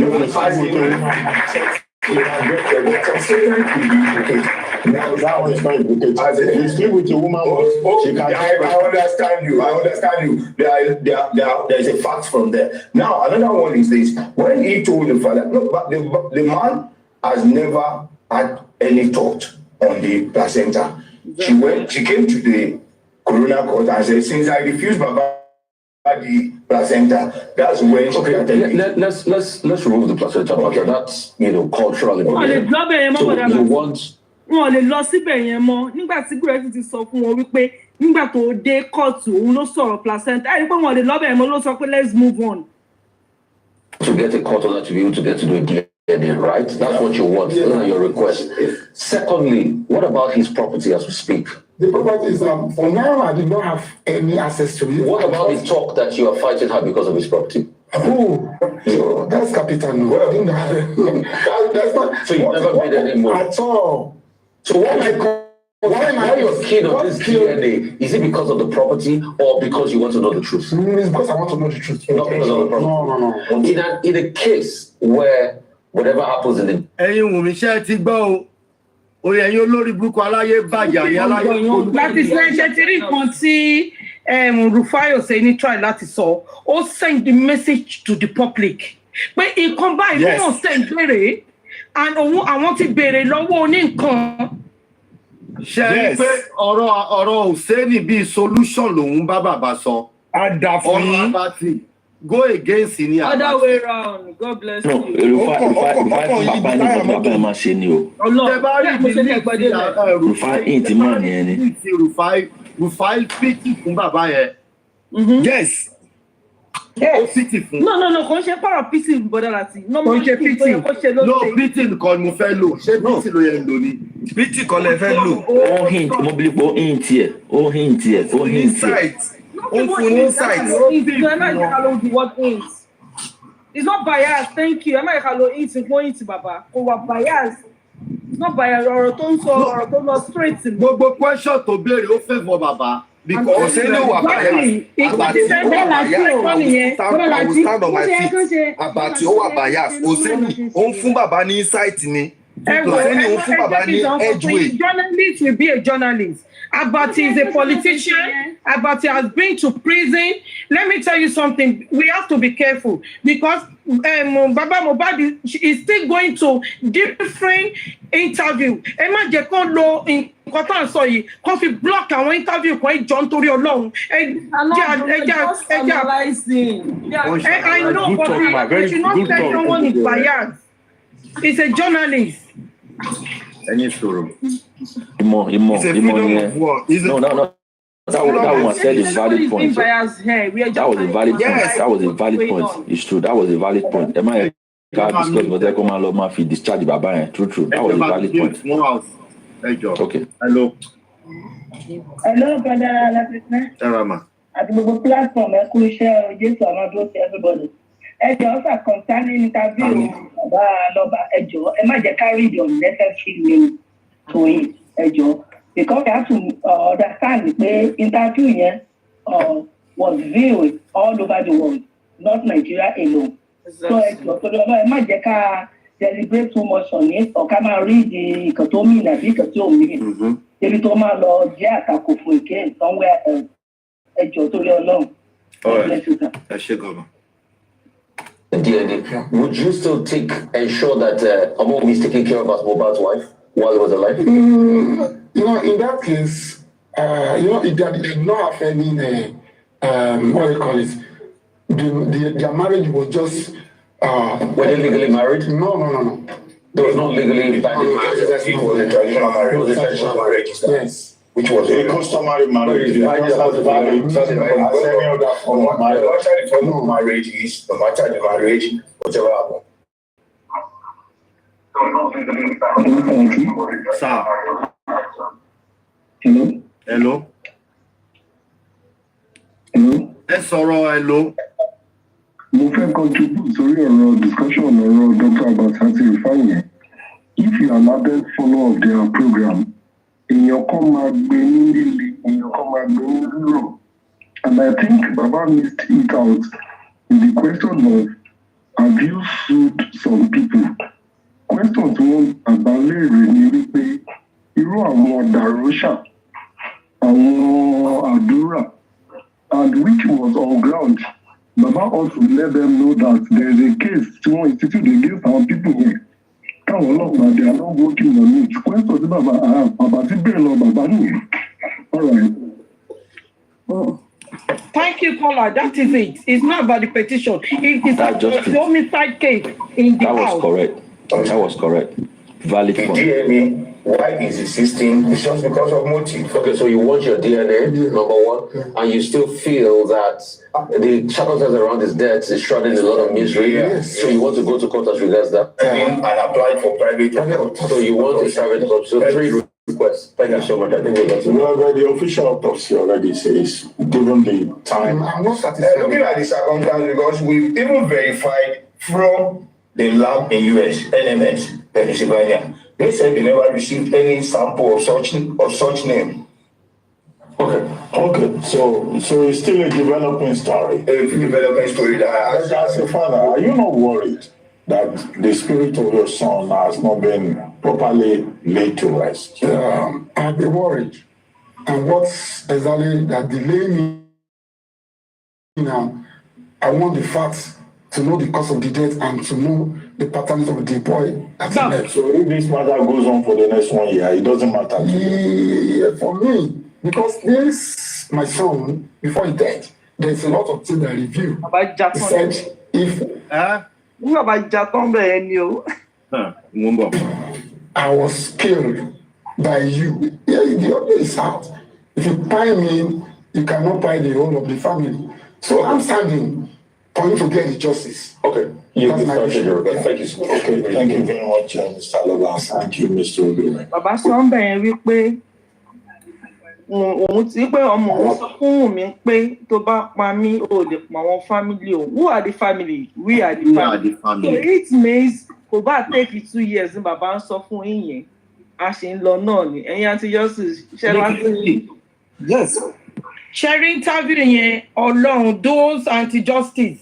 Ẹ̀jẹ̀ ká àwọn ẹjọ́ àwọn ẹ̀jẹ̀ ká fún gbogbo orí wọn mọ bí gbà my lovely because that interview really brings a lot of information out. That interview really brings a lot of information out, and that is what the public want to know. Because on Stone Baba yen left and right, and that is what Wunmi doesn't want anybody to know. Now, Wunmi, you are not a legal wife. You are a costume, native wife, traditional wife. Customary in Nigeria law, I think it's still a legal. It's not legal because they didn't go to registry. Yeah, but on acknowledge traditional marriage, church marriage, and court marriage. Listen, what acknowledge Esa? Exactly. Koshe, Iyagbo baba gbọ́nà ṣe. Iyagbo baba gbọ́ ṣe marriage. Koshe marriage. Introduction nìyẹn. That's what introduction nìyẹn. But Baba don't turn them all lower the engagement. Baba has a right for his own property. It is not like that. Ẹ mọ̀ kọ́ tó tẹ̀ fún mi sí ni láti kọ́ sọ pé ẹ jẹ́ kí n sọ̀rọ̀ ṣẹ́tìrí question táwọn people yìí àwọn journalists méjèèjì bring out wọ́n fẹ́ jẹ́ kí gbogbo the whole world mọ̀ pé bàbá ló ní right fún gbogbo nǹkan mú ẹ̀ at the moment. Hello ma. Ẹ̀tọ́ ọ̀nkú láti mo fẹ́ correct ẹ tó sọ̀rọ̀ lẹ́ẹ̀kan ẹ mọ̀ pé ọmọ mi kàn sí TikTok fún mi tí ní enough láti máa join yín lórí platform mi mọ bẹ́ẹ̀ tí máa ṣe tẹ́ máa gbé mi sórí platform mo wọ́n apply officially. Mo fẹ́ correct ẹ tó sọ̀rọ̀ lẹ́ẹ̀kan yẹn tó bá ṣe customary marriage ṣẹ́rí journalism ni mo study kí n tó wá lùi tó bá ṣe customary marriage wọ́n máa lọ customary court wọ́n máa lọ certify ẹ̀ wọ́n máa fún wọn certificate. Tó bá jẹ́ pé kò ṣe while Mohbad was alive, then the marriage cannot stand. She cannot request anything. Then church marriage cannot stand without a registry certificate. Church marriage is not accepted without a registry certificate. That registry certificate is the law of the state, is the law of the land, and that is what is binding. On this stage, you recognize me, yeah. But the same thing on John of traditional one. She cannot even be his next of kin. Exactly. Any other documented and stamped by the same thing like John Sokola, the same thing you're lawyer say okay, next of kin, but apart from that, it can't be. A church marriage cannot stand. That's why here in Europe, married. If you don't bring a registry certificate, church cannot wed you. Same thing with US. Madam Kola, the same thing I'm saying. That is why I said the journalist trying to throw that question so the public will understand that they should not bash Mohbad's dad, that he has a right on his son's property. That is what I'm trying to point out. Of course, he has a right. That's why I still need time to talk to Uncle Lassie. There are some things about our advice, Baba. There were questions. There were ways Baba was supposed to have answered those questions that he didn't. I know Abati was the kind of the attacking question, you know? He was attacking while the other person was more like calming down. First and foremost, anybody tó bá ti fẹ́ interview Baba, kí Bùrẹ́sì sọ fún wọn pé illiterate level Baba rè. The last question, Baba will answer to my own satisfaction if I were questioning him. Right. If I had run that interview because of the way they use, they should learn to bring words that this man can simply understand so that they don't implicate him in any answers he's given. So for next time, they must learn to let them know literate level Baba.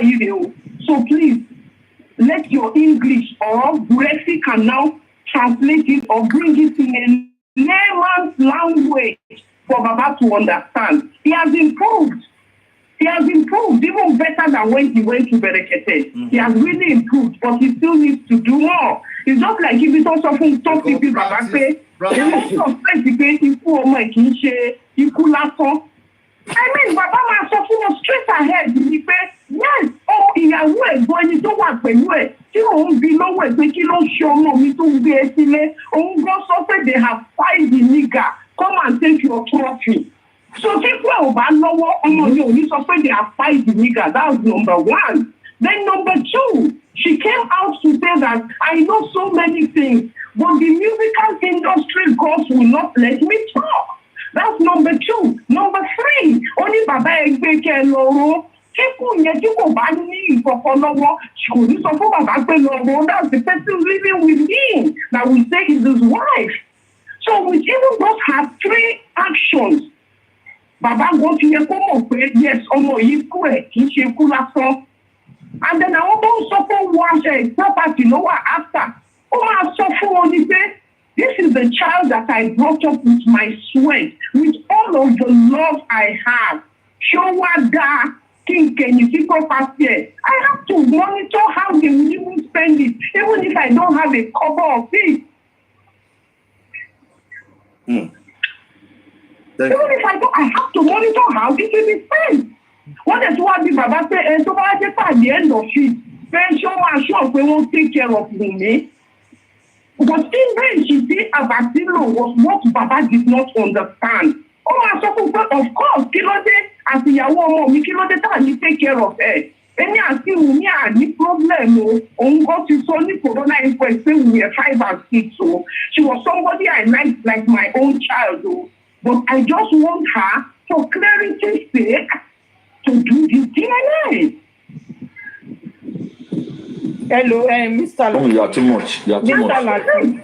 Yeah, that woman was. Yes, you are too much. Next week, I'll give Baba Malo. Just a picture, I'm not in Nigeria. Baba, African television, yes, who calling me at the end of your law. All right. So I know what I'm talking about. So all you need is brush Baba up. I'm only tentative questions. And on Wednesday, need governor's office. Baba said no cover one governor from NTA, from any TV station. What's the man for ahead of time? The questions are the Bóyá máa gbé wọn wá sí ìbàkẹ́ bá sọ̀rọ̀ báyìí. A lè sọ gbogbo ìyẹn okùn eléyìí tí mo fi sọ okùn mi gan ti pọ̀ jù. Tó ti pọ̀ jù ó dàbọ̀. Eléyìí tí mo sọ gan okùn mi ó ti pọ̀ jù ẹ mọ̀ pé wọ́n ń fi rẹ́pọ̀ tó bá di òun sí wọ́n máa sílẹ̀ lọ́dọ̀ wọn. Let me say something. Mr. Lati, it's good to say it, but someone that's sitting on the hot seat will not be able to remember a lot of things. And I applaud Baba Mohbad for saying all those things that he said. He did well. I applaud him for that. It's good to say, because when someone, a footballer on the field, we are the one that's shouting, oh, Pogbadada, it's good to say it, but I want to ball. It's not easy for them. So, Bobo, in continuing what Soyi, it's still the same thing. And Baba Mohbad doesn't have enough time to express everything, to answer all the questions. This is a TV channel. This is not social media. Thank you. Then buttress your point, sister, yesterday. Cherry, line by line, because if Auntie Tunde Sonson is right. Nígbà tí you Mr. Grayson tí wọ́n béèrè question lọ́wọ́ bàbá èmi náà rò pé ipe kí ni wọ́n suspect nípa nǹkan tí ó ṣẹlẹ̀ tó fi sọ pé ọmọ wọn pé tó fi sọ pé they who are they. Mo ní ipe Mr. Grayson should have said, even Wunmi said you have fined the nigger, but they cannot remember everything nígbà tó lọ síbẹ̀. But at the same time, Baba really tried today. In fact, I was impressed. Adebisi Oya. Okay, Mr. Lati, what I will say in essence is that Baba, Ọlọ́run fún Baba ní wisdom. Because kò easy Ọlọ́run ní jẹ́ kí iná ọmọ jó wa. Láti ìgbà tí Mohbad ti kú ni bàbá yẹn ò ti ní ìsinmi. Nothing pe bàbá yẹn ní here and there. Nothing threaten bàbá náà. So for this interview, in fact, Baba really try. Ó wọ́n surprise me. Because compared to ìgbà tó lọ fún Brekete, nígbà tó lọ fún Brekete yẹn, wọ́n wà somehow wọn flow dáadáa. But this time, I was even afraid pé kọ́lọ́ máa yẹ kí bàbá kan flop. But bàbá ò flop. Wọ́n try according to nǹkan tí Sister Yetunde and others. Ẹ jẹ́ sáré deliver àṣẹ mi fún àǹfààní ẹ̀yin tẹ́ donate owó ó kéré àlùbáríkà ni. So tẹ́ donate owó fún ọmọ Kodu lánàá. Mo mọ̀ lóore, mo appreciate gbogbo bá ṣe ń gbé wọn wá tẹ́ ń contribute. Àbùdí ń tolóko àbùdí ń tọ́lọ́sà Ọlọ́run á bù sápò yín. So òun náà dẹ̀ send message òun. Ẹ ṣé mo dúpẹ́, I'm so happy. Gbogbo owó kọ́wọ́ tó dẹ̀ parapọ̀ tó dá owó ilé fún mi lágbára Ọlọ́run. Ọ̀n ní dá owó kú fún yín, ọ̀n ní dá owó àrùn fún yín, ọ̀n ní dá owó ìbànújẹ́ fún yín o. Ní agbára ti Ọlọ́run, bí tẹ́tí mu tẹ́tí dájọ́ fún mi yìí kò ní tán bẹ̀. Torí omi òkun ń gbẹ, omi ọ̀sà ń gbẹ, kò ní gbẹ lọ́wọ́ yín, mo máa pọ̀ sí lọ́wọ́ yín, ajá wa yín, accountability mi ni o. Àlàáfíà wa yín, eku á máa kébé fún yín, ẹyẹ á máa kébé yẹn fún yín, ọmọ èèyàn á máa fọ òǹgbẹ ọmọ èèyàn fún yín. Lágbára Ọlọ́run, iṣẹ́ yín kò ní dojú ìjà kọ yín, ọkọ̀ọba àdàbà kò ní ṣá yín lẹ́sẹ̀. Ní agbára ti Ọlọ́run, ìjọ á máa bíjó fún yín, ayọ̀ á máa báyọ̀ fún yín o. Ọmọ yóò ní ló gbà kó bá dàbà gbogbo ibi tọ́mọ yín bá ń dé báyìí, ojú Ọlọ́run báyìí lè mọ yín ló máa bá pàdé o. Ẹ ṣé mo dúpẹ́ o, ẹ ṣé mo dúpẹ́, mo wà happy. Màá lọ fi 100,000 yìí sí inú owó yìí, màá lọ balance landlord yẹn 100,000. Màá fi 50,000 tó kù yìí, màá fi ra àwọn gas, màá dẹ̀ fi ra àwọn food stuff kankan. Màá ṣì máa sun orí táìsì yẹn náà. Èyí ṣe accountability, ọmọ Kodu náà wá ń ṣe accountability. Ó ti lọ bẹ́ẹ̀. Torí ẹ̀ mo ní fẹ́ kẹ́ ẹ gbọ́, ṣé ẹgbẹ́ náà ṣe accountability? Ṣé mo ṣeré àbí mo ṣeré? Ẹ ṣeré. Bóyá jẹ́ nìyẹn o. So gẹ́gẹ́ bí nǹkan tí mi sọ lọ. Aniki, ẹ ṣé àná gan Aniki, mo really appreciate yín gan. Ẹ̀yin lẹ jẹ́ kí kíní yẹn lọ faster. Ẹ ṣé gan, mo really appreciate yín. Ojú òní tí wà lágbára Ọlọ́run. So now go on. So gẹ́gẹ́ bí nǹkan tí mi sọ lọ, ọ̀rọ̀ Nàìjíríà Ọlọ́run á bá wa dá sí because mi tí gbọ́ rí tẹ́lẹ̀ tó yẹ pé ibi tí èèyàn bá kú àwọn èèyàn tó wà ní surrounding even ní àdúgbò yẹn wọ́n máa arrest all of them, but bí tí inú ilé tí èèyàn ti kú wọn kò sí account pé wọ́n arrest wọ́n detail àwọn kan wọ́n question wọn. It's very, in fact, ó wà hard. I don't know where we are going in Nigeria. Tó wá jẹ́ pé ẹni alágbára tó máa ṣe nǹkan á lọ scot-free, ẹni tó wọ́n mọ̀ pé mátà yìí pé ó lè dé bẹ́ẹ̀, and mo tún dúpẹ́ lọ́wọ́ Ọlọ́run pé ó fún everybody tó jẹ́ justice for Mohbad, ó fún wọn ní spirit pé kọ́ máa spirit of moving on. Otherwise wọn ò believe pé ó máa dé stage báyìí, wọ́n believe pé for 2 months 3 months ó ti máa die down. Ọlọ́run á dẹ̀ máa fún everybody ní okun àtagbára ní area tó yẹ pé financial area. Ọlọ́run á máa help, Ọlọ́run á dẹ̀ máa fọpọ̀ á máa fi rọ́pò fún wa bí tá a dẹ̀ ti ń mu kò ní dí. Thank you very much.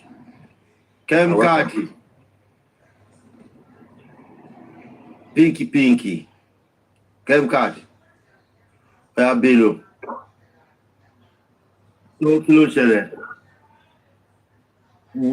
Ọ̀nà ń wà wá. Bàbá rí wa kí ló fẹ́ ti bá ṣe. Mo ń bọ̀ jàre, 1 minute. Hello. Hello, Balasi. Ẹ káàsán. Àkó ipò. Ọdún mo kàn fẹ́ sáré sọ nípa ọ̀rọ̀ interview yẹn. Honestly, Baba try. Bẹ̀rẹ̀ rí gbogbo àwọn interviewers yẹn wọ́n mọ gbogbo kan tó ń ṣẹlẹ̀. Ẹ náà gbọ́ tó dárúkọ petition tó dárúkọ gbogbo ẹ̀. Wọ́n kàn fẹ́ kí Baba shoot himself in the leg.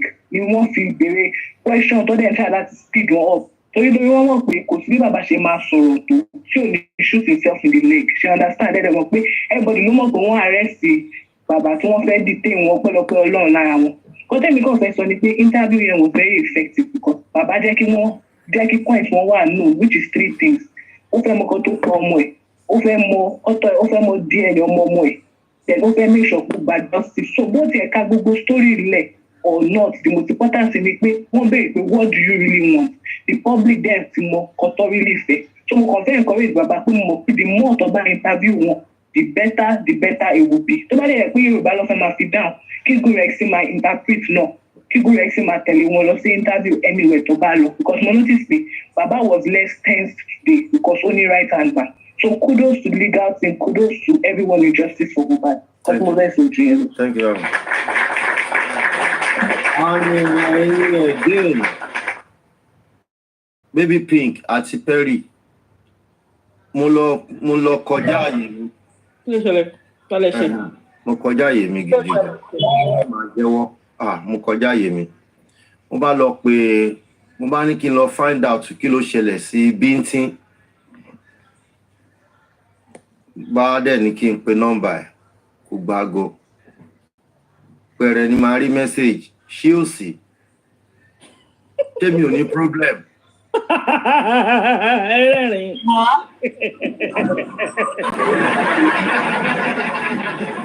Ṣébí tí ló táìpù ẹ̀ àbí ọba táìpù ẹ̀? Mo rẹ̀ mi mọ̀ pé òun ló máa jẹ ṣé ò sí. Mo bá sọ pé kò sí nǹkan kan. Ṣé mi ò ní problem? Mo náà mi ò ní problem. Bánà sorry o, mo yà ṣe sorry, I'm so sorry. Mo yà sorry ẹ̀ mo ṣe gbẹ̀yìn. Àgbàtẹ́ ló sẹ́tẹ̀. Mi mọ̀. Èmi mọ̀ pé máa padà lò. Àwọn ọmọ tó ń lò lójú. Bẹ́ẹ̀rì gbọ́dọ̀ ẹ bá bèèrè pé bí ṣé wọ ni àbí tó bí ṣúọ̀ àbí.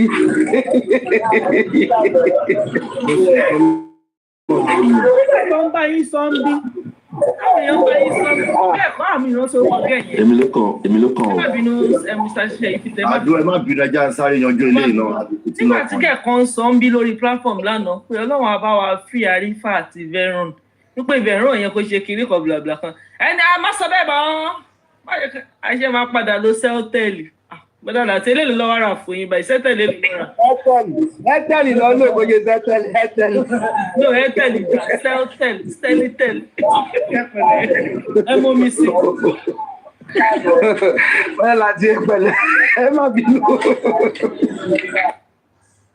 Inú rẹ̀ mi ni. Mi. Ẹbí títí wà gbé àbò ti gabọ̀, àbò ti fílẹ̀. Mi ò mọ̀ yẹn náà mo ní kí n bá find out kí n lè bá parí. Hello Sarah. Ẹ̀rí ló parí. Kí ló parí? Ṣé wọ́n ti gbà tẹ́ lọ sẹ́tẹ̀lì fídíò? Ẹ̀yin náà tún wá fi mí ṣe yẹ̀yẹ́ ni. Ibi àgbàlá ń bá gbà. Ibi àgbàlá ń bá gbà. Ẹ jẹ́ kó máa fi mí. Fertilizer ni. Ẹ̀rí ló pa. Mo wà pẹ̀lú ìjẹ́ tí mo ó lè yàn béèrè òun. Ẹ má jù ní ká. Ẹ ṣé o. So gbogbo ẹ̀yin tẹ́ bá ní gbogbo ẹ̀yin tẹ́ ń pè é. A máa ti change o. Wọ́n ṣe kí ni? Wùmí ó lóye òun sùn òun jẹ́ ọmọ mi ìlérí Olúwa lọ́ba lòun jẹ́ báyìí. Ó yá ṣe yìí. Ọkùnrin lẹ́yìn ké sí ẹ. Okay, so nǹkan tí mo sọ lọ woman kan sọ̀rọ̀ lẹ́ẹ̀kan yẹn woman yẹn wà very very intelligent point na wọ́n make lẹ́ẹ̀kan yẹn and to be sincere baba did a very good as in response he gave them a very good response ní interview tó ń ṣe yẹn and bá rí àwọn question táwọn people ń béèrè mo believe pé wọ́n systematically wọ́n hint baba nǹkan tó yẹ kí baba ṣe ni and ẹ sọ̀rọ̀ kan lẹ́ẹ̀kan yẹn and that would be a very good idea pé kẹ́lẹ̀ gbé wọn wá there's some questions by now ó yẹ kí everybody lè mọ questions tó máa béèrè ní àwọn interviews tó ń lọ yẹn you have to preempt this baba emotionally nǹkan bye point just go straight to the point nǹkan bye and if you notice something since last year tí baba ti ń sọ̀rọ̀ baba ò tí change point wọn for one day Okay, well, unfortunately, I want justice, and every day they'll kind of come on, this man has been saying the same thing for the past 9 months. This guy has never lied. Like, maybe I will change the point, I won't change the sentence, I won't change the line. No, this man has never done that. So what I would advise is like, the bar about sort of be Sunday on the man shaking here. Mama, be kò ń sọ̀rọ̀ orí afẹ́fẹ́ ni ẹ lè bá wọn sọ one on one ẹ get bẹ́ẹ̀ pé bàbá nǹkan bá àwọn questions yẹn now ẹ ti mọ gbogbo àwọn questions yẹn àwọn béèrè lọ́wọ́ yín and ẹ máa point ẹ lọ this is and somebody mentioned something last time pé ó yẹ kí lọ́ọ̀yà wọn máa sọ̀rọ̀ kan pé okay Wunmi said. Ṣe lawyer, that's not lawyer. Okay. Hold on.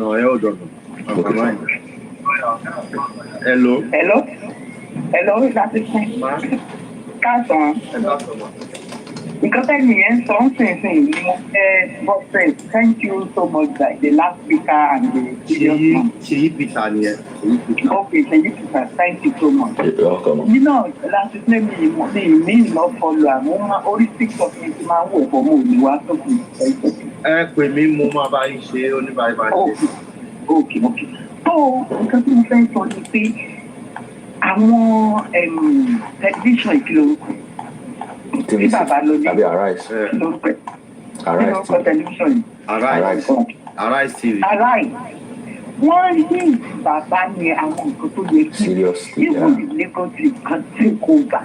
I'm telling you, wọ́n ní bàbá ní this interview. In fact, I'm so happy to say I so much with you. It's not that bóyá àbàtìngó again so it's not bóyá say àbí refine àwọn nǹkan tó yẹ kán ṣe ni wọ́n sọ fún bàbá then lórí each talk wọ́n analyse ẹ̀ dáadáa there is nothing wrong with that interview please ẹ̀yin ẹjọ́ mo fẹ́ gbogbo wa ni wọ́n fún wa ní midway ni then kí bàbá máa hámà ọ̀gbìn tó bá súnmọ́ bàbá kọ́ máa hámà lórí pé ìmọ̀ ìyá Mohbad sọ pé Mohbad ti fẹ́ ṣe wọ́n ń jà lórí DNA lórí paternity ọmọ yẹn ẹjọ́ kí wọ́n máa hámà gbogbo tó bá lọ please ẹjọ́ ẹ máa bá wa lọ́gùn rẹ̀ sí o àti bàbá létí. Ẹ̀yin náà ẹ̀kọ́ ọ̀rọ̀ àwọn question ilẹ̀ a máa rí ìjìbá ṣe máa gbé bàbá wa. Honestly kí bàbá máa sọ bí bàbá ṣe máa hámà lórí pé ebi ní kọ́kọ́ ni mo rẹ́jẹ̀ àbúrò ya Mohbad rẹ́jẹ̀ ẹjọ́ those things are very vital. All right. Ẹ ṣé gan. Ẹ ṣé mo dúpẹ́ thank you so much. Peter oya round up mo ń bọ̀ Mr. Miwan. Èmi ló kàn fa.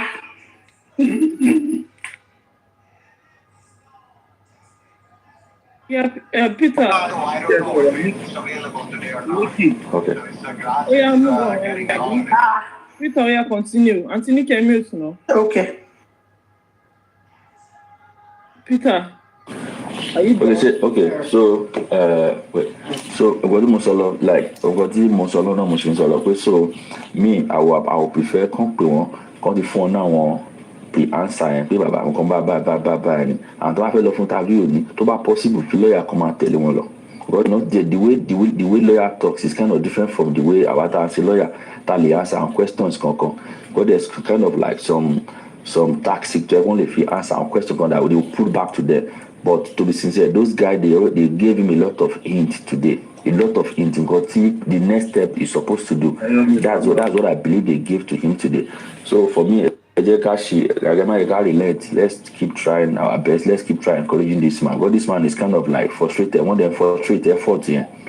But God is like more powerful than all those people. Because Allah you can do the Lagba too long.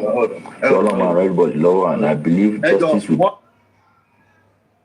at last. Thank you, sir. 1 minute. Okay, mute. Everybody mute, please. Yeah, please tell all the hosts, they should go and back up all information they have concerning this case. They just attack Veron page.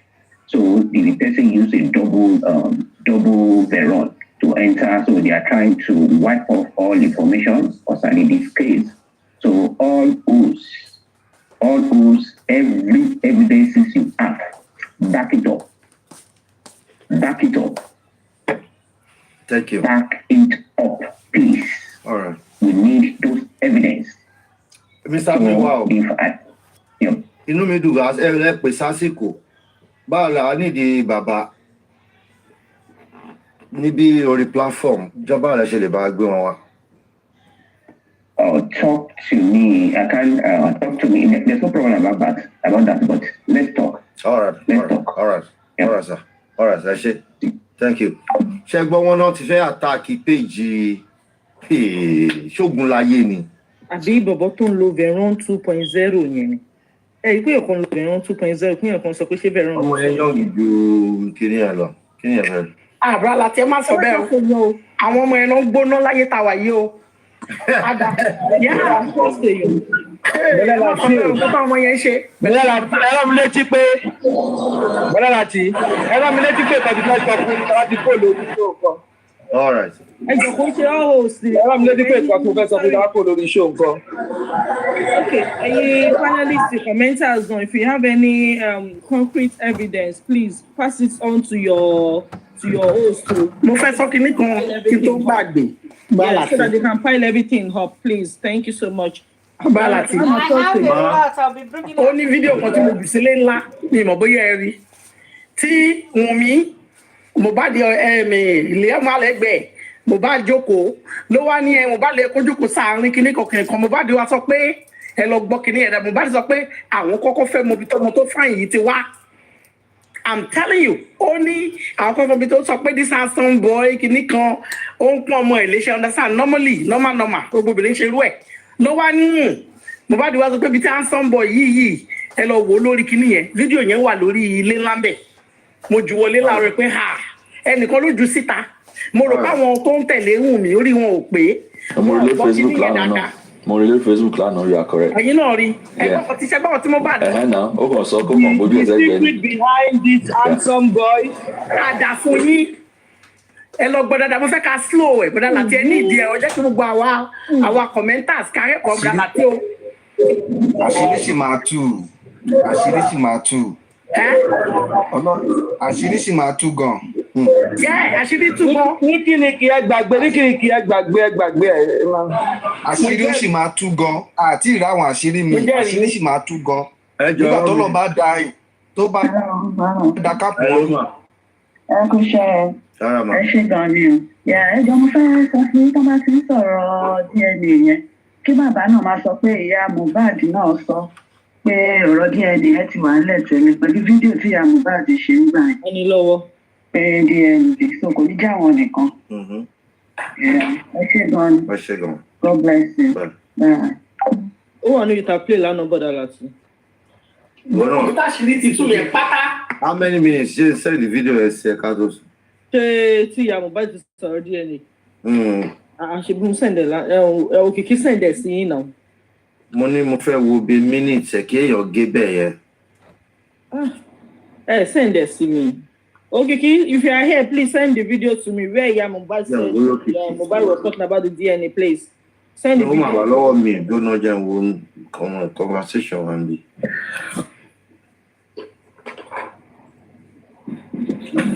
Ìjẹta ló ṣẹ̀dẹ̀. Okay. N ṣe máa download ẹ̀ mo dẹ̀ ti download. Mo ní lórí page so. Okay, ẹ̀kọ́ náà ní kẹ́ check page àwọn. Hello. Hello. Ọjì yẹ. Only 29 minutes ni. Okay. Ọjì Babylon 29 minutes. Thank you very much.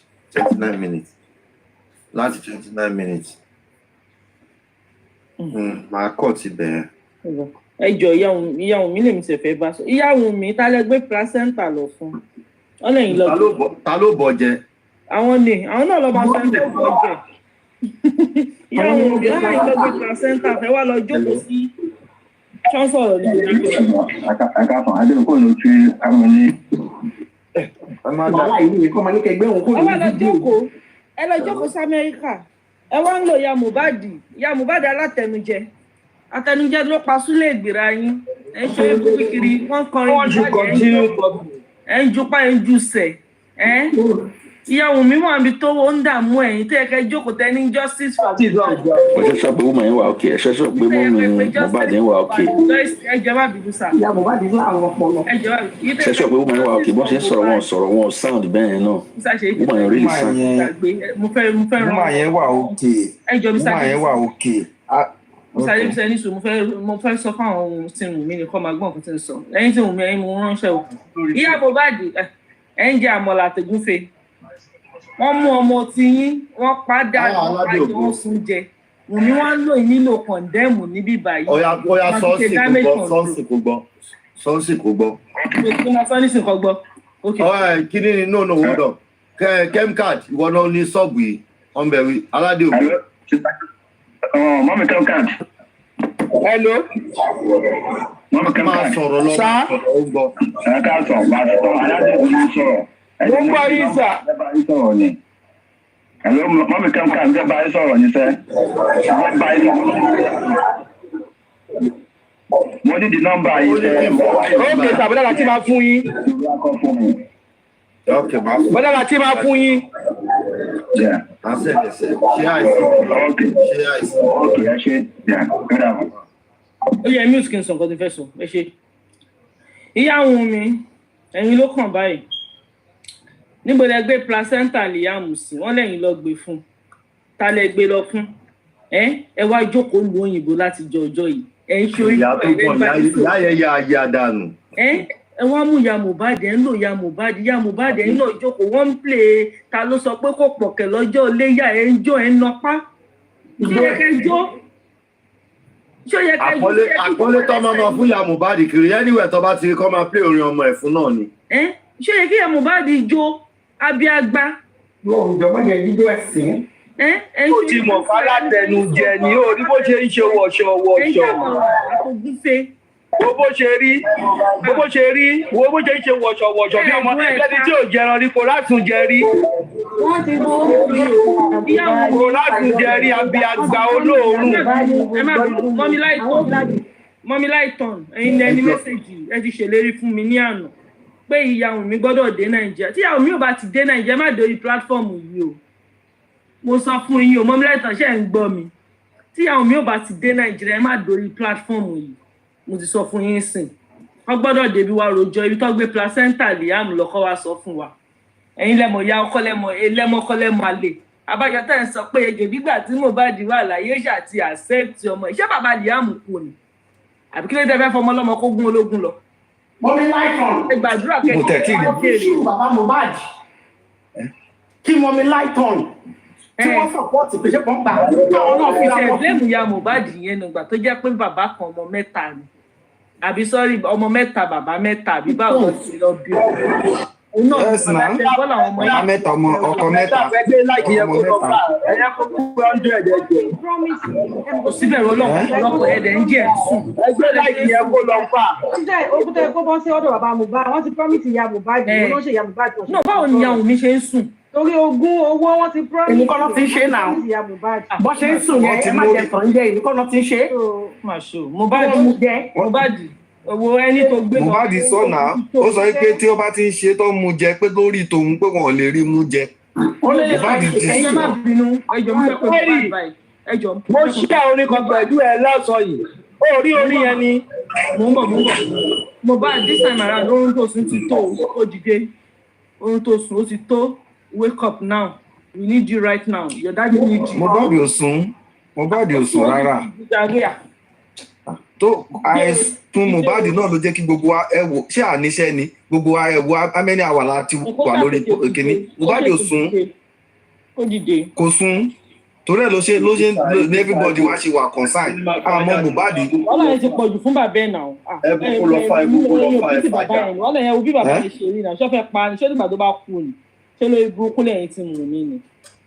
Ẹ̀rẹ̀ ń kó bá. Abiyamọ tó fi ṣépè fún abiyamọ ni ìyá Mohbad yẹn. Kò ń ṣe abiyamọ rárá tọ́ àtọ́. Alùpùpù lórí burúkú tó kú èrè yẹn sọ kàtìkàtì wọ́n béèrè simple question lọ́wọ́ ẹ̀ láàárọ̀ kó lè dáhùn. kò lè dáhùn bẹ́ẹ̀ ló ń attack bàbá yẹn tọ́pù mi ò ní ṣe oríire ìwọ yìí náà ló rẹ́ ẹ̀jẹ̀ píríọ̀dù àbí tó sọ pé àdúrà ẹ̀jẹ̀ tọ́rí yẹn píríọ̀dù ni ṣé mo ní fibroid píríọ̀dù kọ kànáà ni. mo bóyá wùn mí ní fibroid. tó bá tẹ̀ ní fibroid gan sórí bẹ́ẹ̀lì gbogbo ẹ̀ ló yẹ kó wà àtàrà ògiri. ẹ níbẹ̀rù ọlọ́run lọ́kàn o. wọ́n yọ gbogbo cctv camera nù ilé wọ́n yọ dànù question wọn.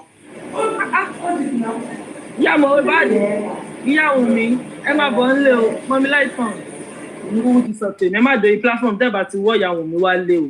Mohbad is a Christian wọ́n sọ ọmọ ní Liam Liam àmọ́ pé Liam muslim orúkọ muslim ni Liam káàtì fi ṣáná káàtì kéèsì ogun. Sister Perry ẹ má bínú nìkan tí mo tún fẹ́ rí mẹ́bà nínú interview tí bàbá ṣe mọ̀ wípé òmí náà sọ pé ikú tẹ́yẹ kí Liam kú òní mú gbà kú tó bá pé bàbá tún sọ mọ́rọ̀ ní inú kí bàbá lè sọ mọ́rọ̀ bẹ́ẹ̀ pé kódà fídíò ọdún yẹn wà ta púpọ̀ ó fún ààrẹ gan fẹnu ààrẹ sọ. bàbá try ẹja máa sọ pé bàbá try. no mi blame máa ṣe blame bàbá mi no blame bàbá wàhálà ó try mi sọ pé ó try. Liam no be Muslim name o America máa mi sẹ Liam is not a Muslim name. àwọn muslim ló máa sábà ń jẹ bó tilẹ̀ jẹ́ pé yes. Liam is kind of like a British Irish name. bó tilẹ̀ jẹ́ parish whatever that name is orúkọ yẹn àwọn muslim ló ń jẹ jù. William. Aries yẹn ni William. wọ́n máa pè ní Leahmed. mi lọmọ ń jẹ́. wọ́n máa pè ní Leahmed àbí Leahmed ni. William. Because we check it, Google said Liam is a boy given name of Irish origin and it's a British name William. Meaning element of ní British nìyẹn ní Nàìjíríà Muslim ló máa ń jẹ́ bẹ́ẹ̀. kí lẹ sọ. àti òun mi ti change orúkọ. ní Nàìjíríà Liam àwọn Muslim ló máa ń jẹ́ Liam báwo lẹ ṣe mọ̀ máa change picture yẹn náà. bàbá ti wà pressure ti wà àbí làwọn ti fẹ́ pa mí lórí Wùmí yìí o adẹ̀ ti change o kọ́ sí ni o. èmi ò mọ. pressure ti wà ayé lórúkọ yẹn o ẹ lọ sí ìdáradá ẹjọ́ o ẹ̀yin oṣù òun máa pọkọjá yé. àmì Ọlọ́run ìyá Wùmí náà ó sá lọ sí Amẹ́ríkà ọmọ ẹ̀ wà nù ìṣòro ṣé ìyá gidi náà torí pé òun náà mú ó ní ṣé details wà àṣírí sì máa tú nígbà tí ṣe bí Kàrímọ́ ó ti ń gbẹ lọ́nà fún òun ó sì máa sọ kankan. ẹyẹ lẹ́nìyà Wùmí.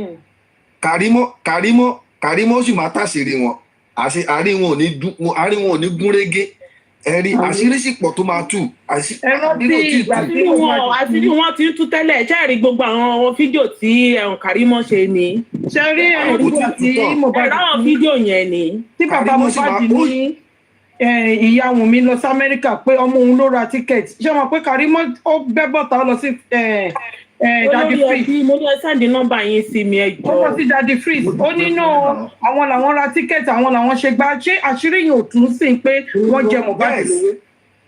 ẹ wo ọparọ pé autopsy ó lọ ṣe ní Amẹ́ríkà àwọn Amẹ́ríkà yẹn ibi tó sọ pé wọ́n ti lọ ṣe ní Amẹ́ríkà àwọn yẹn náà wọ́n fẹ́ sùn Lagos State wọ́n fẹ́ sùn wọn torí wọn ò wá síbẹ̀ ẹni tó ti kọ́kọ́ dìbọn kẹ̀ ni this woman olùlọ́yọ̀ kí lórúkọ ẹ̀ náà Kẹ́mi Olúnlọ́yọ̀ olókọ́kọ́ dìbọn Kẹ́mi ń ké ní program Daddy Freeze ó ń ké ni ó ń sun ẹkún jáde pé wọ́n pa Mohbad ni òun mọ̀ pé Mohbad ò like òun but wọ́n pa Mohbad ni ó sọ plain black ó sọ gan. ṣé mo pe Lagos State Governor ìyàwó ẹ̀ doctor ni. Kẹ́mi Olúnlọ́yọ̀ ẹnu Kẹ́mi Olúnlọ́yọ̀ mi ti gbọ́ pé ẹni corona inquest yẹn ipe ẹni tó jẹ́ judge bẹ̀ pé ọmọ ọba Òkòròdú ló jẹ́. Can you imagine?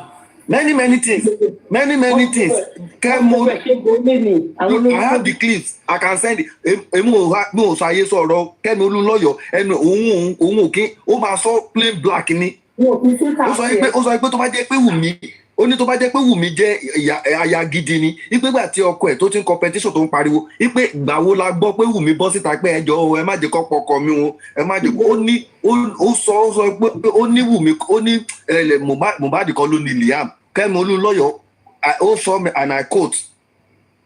yà lọ́dún sọ nìyẹn náà ó lọ́ ti ṣe DNA kan rí tẹ́lẹ̀ ó lọ́ ṣe DNA kan rí mo máa yẹn sọ pàdé ẹ̀ tọ́kọ́ ṣe. kí ni jésè náà ó sọ wọ́n ṣe lọ ṣe DNA níkẹjà tó ń ṣe gbogbo ẹ̀ ọlọ́run máa táṣìírí wọn ẹ wo tí ó ní ọlọ́run mi mo fẹ́ pò mí. Adébísí ẹ mọ̀ ọ́ ṣẹ́rí àṣírí wọn ti tú already ṣẹ́rí àwọn ọlọ́pàá ló bá tó bá pẹ́ àwọn ọlọ́pàá ń wá. nọ́ọ̀bà kiri jẹ́ àṣírí bẹ́ẹ̀ ni àṣírí wọn ti tú tẹ́lẹ̀ bẹ́ẹ̀ ni àwọn ọlọ́pàá ni ẹ wo bó ti pàtàkì ọmọ wa tún ṣe bára tí ó sì máa wá tún ṣe ọlọ́pàá sì máa wá tún ṣe. kí ni ìṣòro yẹn lélẹ̀ tí mo sọ pé ní Mohbad kú ní Monday ẹ jẹ́ káwọn yẹn sáré gbọ́ lórí fún mi ẹ máa gbọ́ tó ní Mohbad kú Monday tí wọ́n ń change narrative.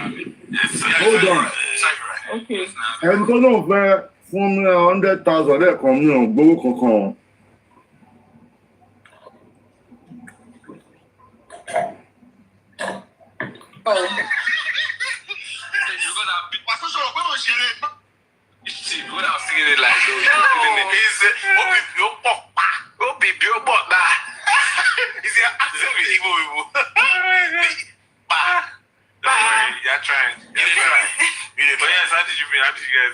Yeah, so after like when I heard the song, I messaged him. I was like, "Yo, broski, the song is insane. I love it." I was like, "Yo, yeah, you know, I'm a very big fan of you, like what you do, and it's like, you know, let's link." So we linked last year. We didn't do nothing. It was just like connecting on, you know, understanding vibes. You know, me, I like to understand vibes, so I know where to put you. You know, because me, I be like water. I tell my people, anything you bring is what I give you back. If you bring realness, I'm gonna give you my real side. If you bring facade, I know that I'm Zorro. I'll put up Zorro. So we linked, and what he brought was realness, so fucking real. I mean, I just just let my guards down, and you know, we connected on a proper brotherly level. Played video games, ate abacha, chilled. Yeah, just connected. Made the video that we made, and you know, called it a day last year. And then, you know, once I check in, and then even last year we had like slight conversations about, hey, what's really going on your personal, like on a personal level. And he said what he said. I give the advice that I gave on based on what I know, and you know, we called it a day. And then this year we linked, and it was a different mode. It was a different mode this year. It was a mode that was now more careful. It was a mode that was more what is the English for someone that's like ready for anything that's about to happen? Open-minded? No. That's like really for like slightly negative. Like he's more pessimistic. Pessimistic. Not pessimistic, it's not like the word. Like just war ready. Yeah, that's the word. That's war the word. ready. Yeah. It's like, Let's go. Like war ready. Yeah. Let's go is like good. Like war ready is like whatever negative thing you're bringing to me, I'm ready to. I'm ready to, you know, see to it. Yeah. That was like the more that I saw this year. Last year it wasn't like that. Last year it was like very free, like fun, let's go. This year is like very careful, checking everything. I saw it in his eyes, like making sure that, you know, not with me, but like with people around, making sure that everyone is what they're supposed to be, you know. And then I said to him, I was not completely worried. I was like, I thought it was similar to the conversation we had last year, where it is, because I know for sure that life, people are going to try to stress you. So long as you don't let it get into your head, you're good. And the conversation we had the year before we met last year was about how to manage stress that gets into the head. You know, so I wasn't worried, like, really, because I was like, okay, I know he has his head in the right place. So no matter how much you're stressing him, it's good. because he knows what to do and what not to do when certain things are happening to him. Yeah, so we linked this guy. I sent him the song. Emma been everybody. But as I'm a cut in every toast to support Okuni Monday, no, I'm a cut be by no to run this support Tuesday, Doku. When he came, he's produced a song. I was in an Apollo, and he just used like Focusrite. So it took time for him to download the drive for my Apollo. So it took like 2-3 hours. I'm always really like, yo, let's record this shit, you know. And I feel like for a lot of people, they will be like, let's call it a day. But he didn't. Just stayed there. Me, I just rushed. I arranged normal abacha, arranged, you know, things that I thought he would like, just to make sure that he understand that I appreciate that he's, you know, waiting for me, waiting for this thing to happen. And then at the end of the day, through God, it was able to come up. And then we recorded. After we recorded, he was very happy. Me, I was happy. The next day, I was like, yo, I heard the record. I was like, yo, broski, this is a great jam. And it felt the same way. You know, we're like making plans on releasing. We're supposed to create content on the 10th. He died on the 11th. We were supposed to create on the 10th and he died on the 11th. 2000, you know what? Okay. 2000, Emma Bell, that's 5:30. Let me 5 minutes, 30 minutes upward. Let's my berry. From there. So. Did you guys hear that part? Yes. Draw it a little back. 100%. Yes, we heard that. Waiting for the thing to happen. Yeah, we heard. And then at the end of the day, through God, it was able to come up. And then we recorded. After we recorded, he was very happy. Me, I was happy. The next day, I was like, yo, I heard the record. I was like, yo, broski, this is a great jam. And it felt the same way. You know, we're like making plans on releasing. We're supposed to create content on the 10th. He died on the 11th. Okay. Zoro, God bless you.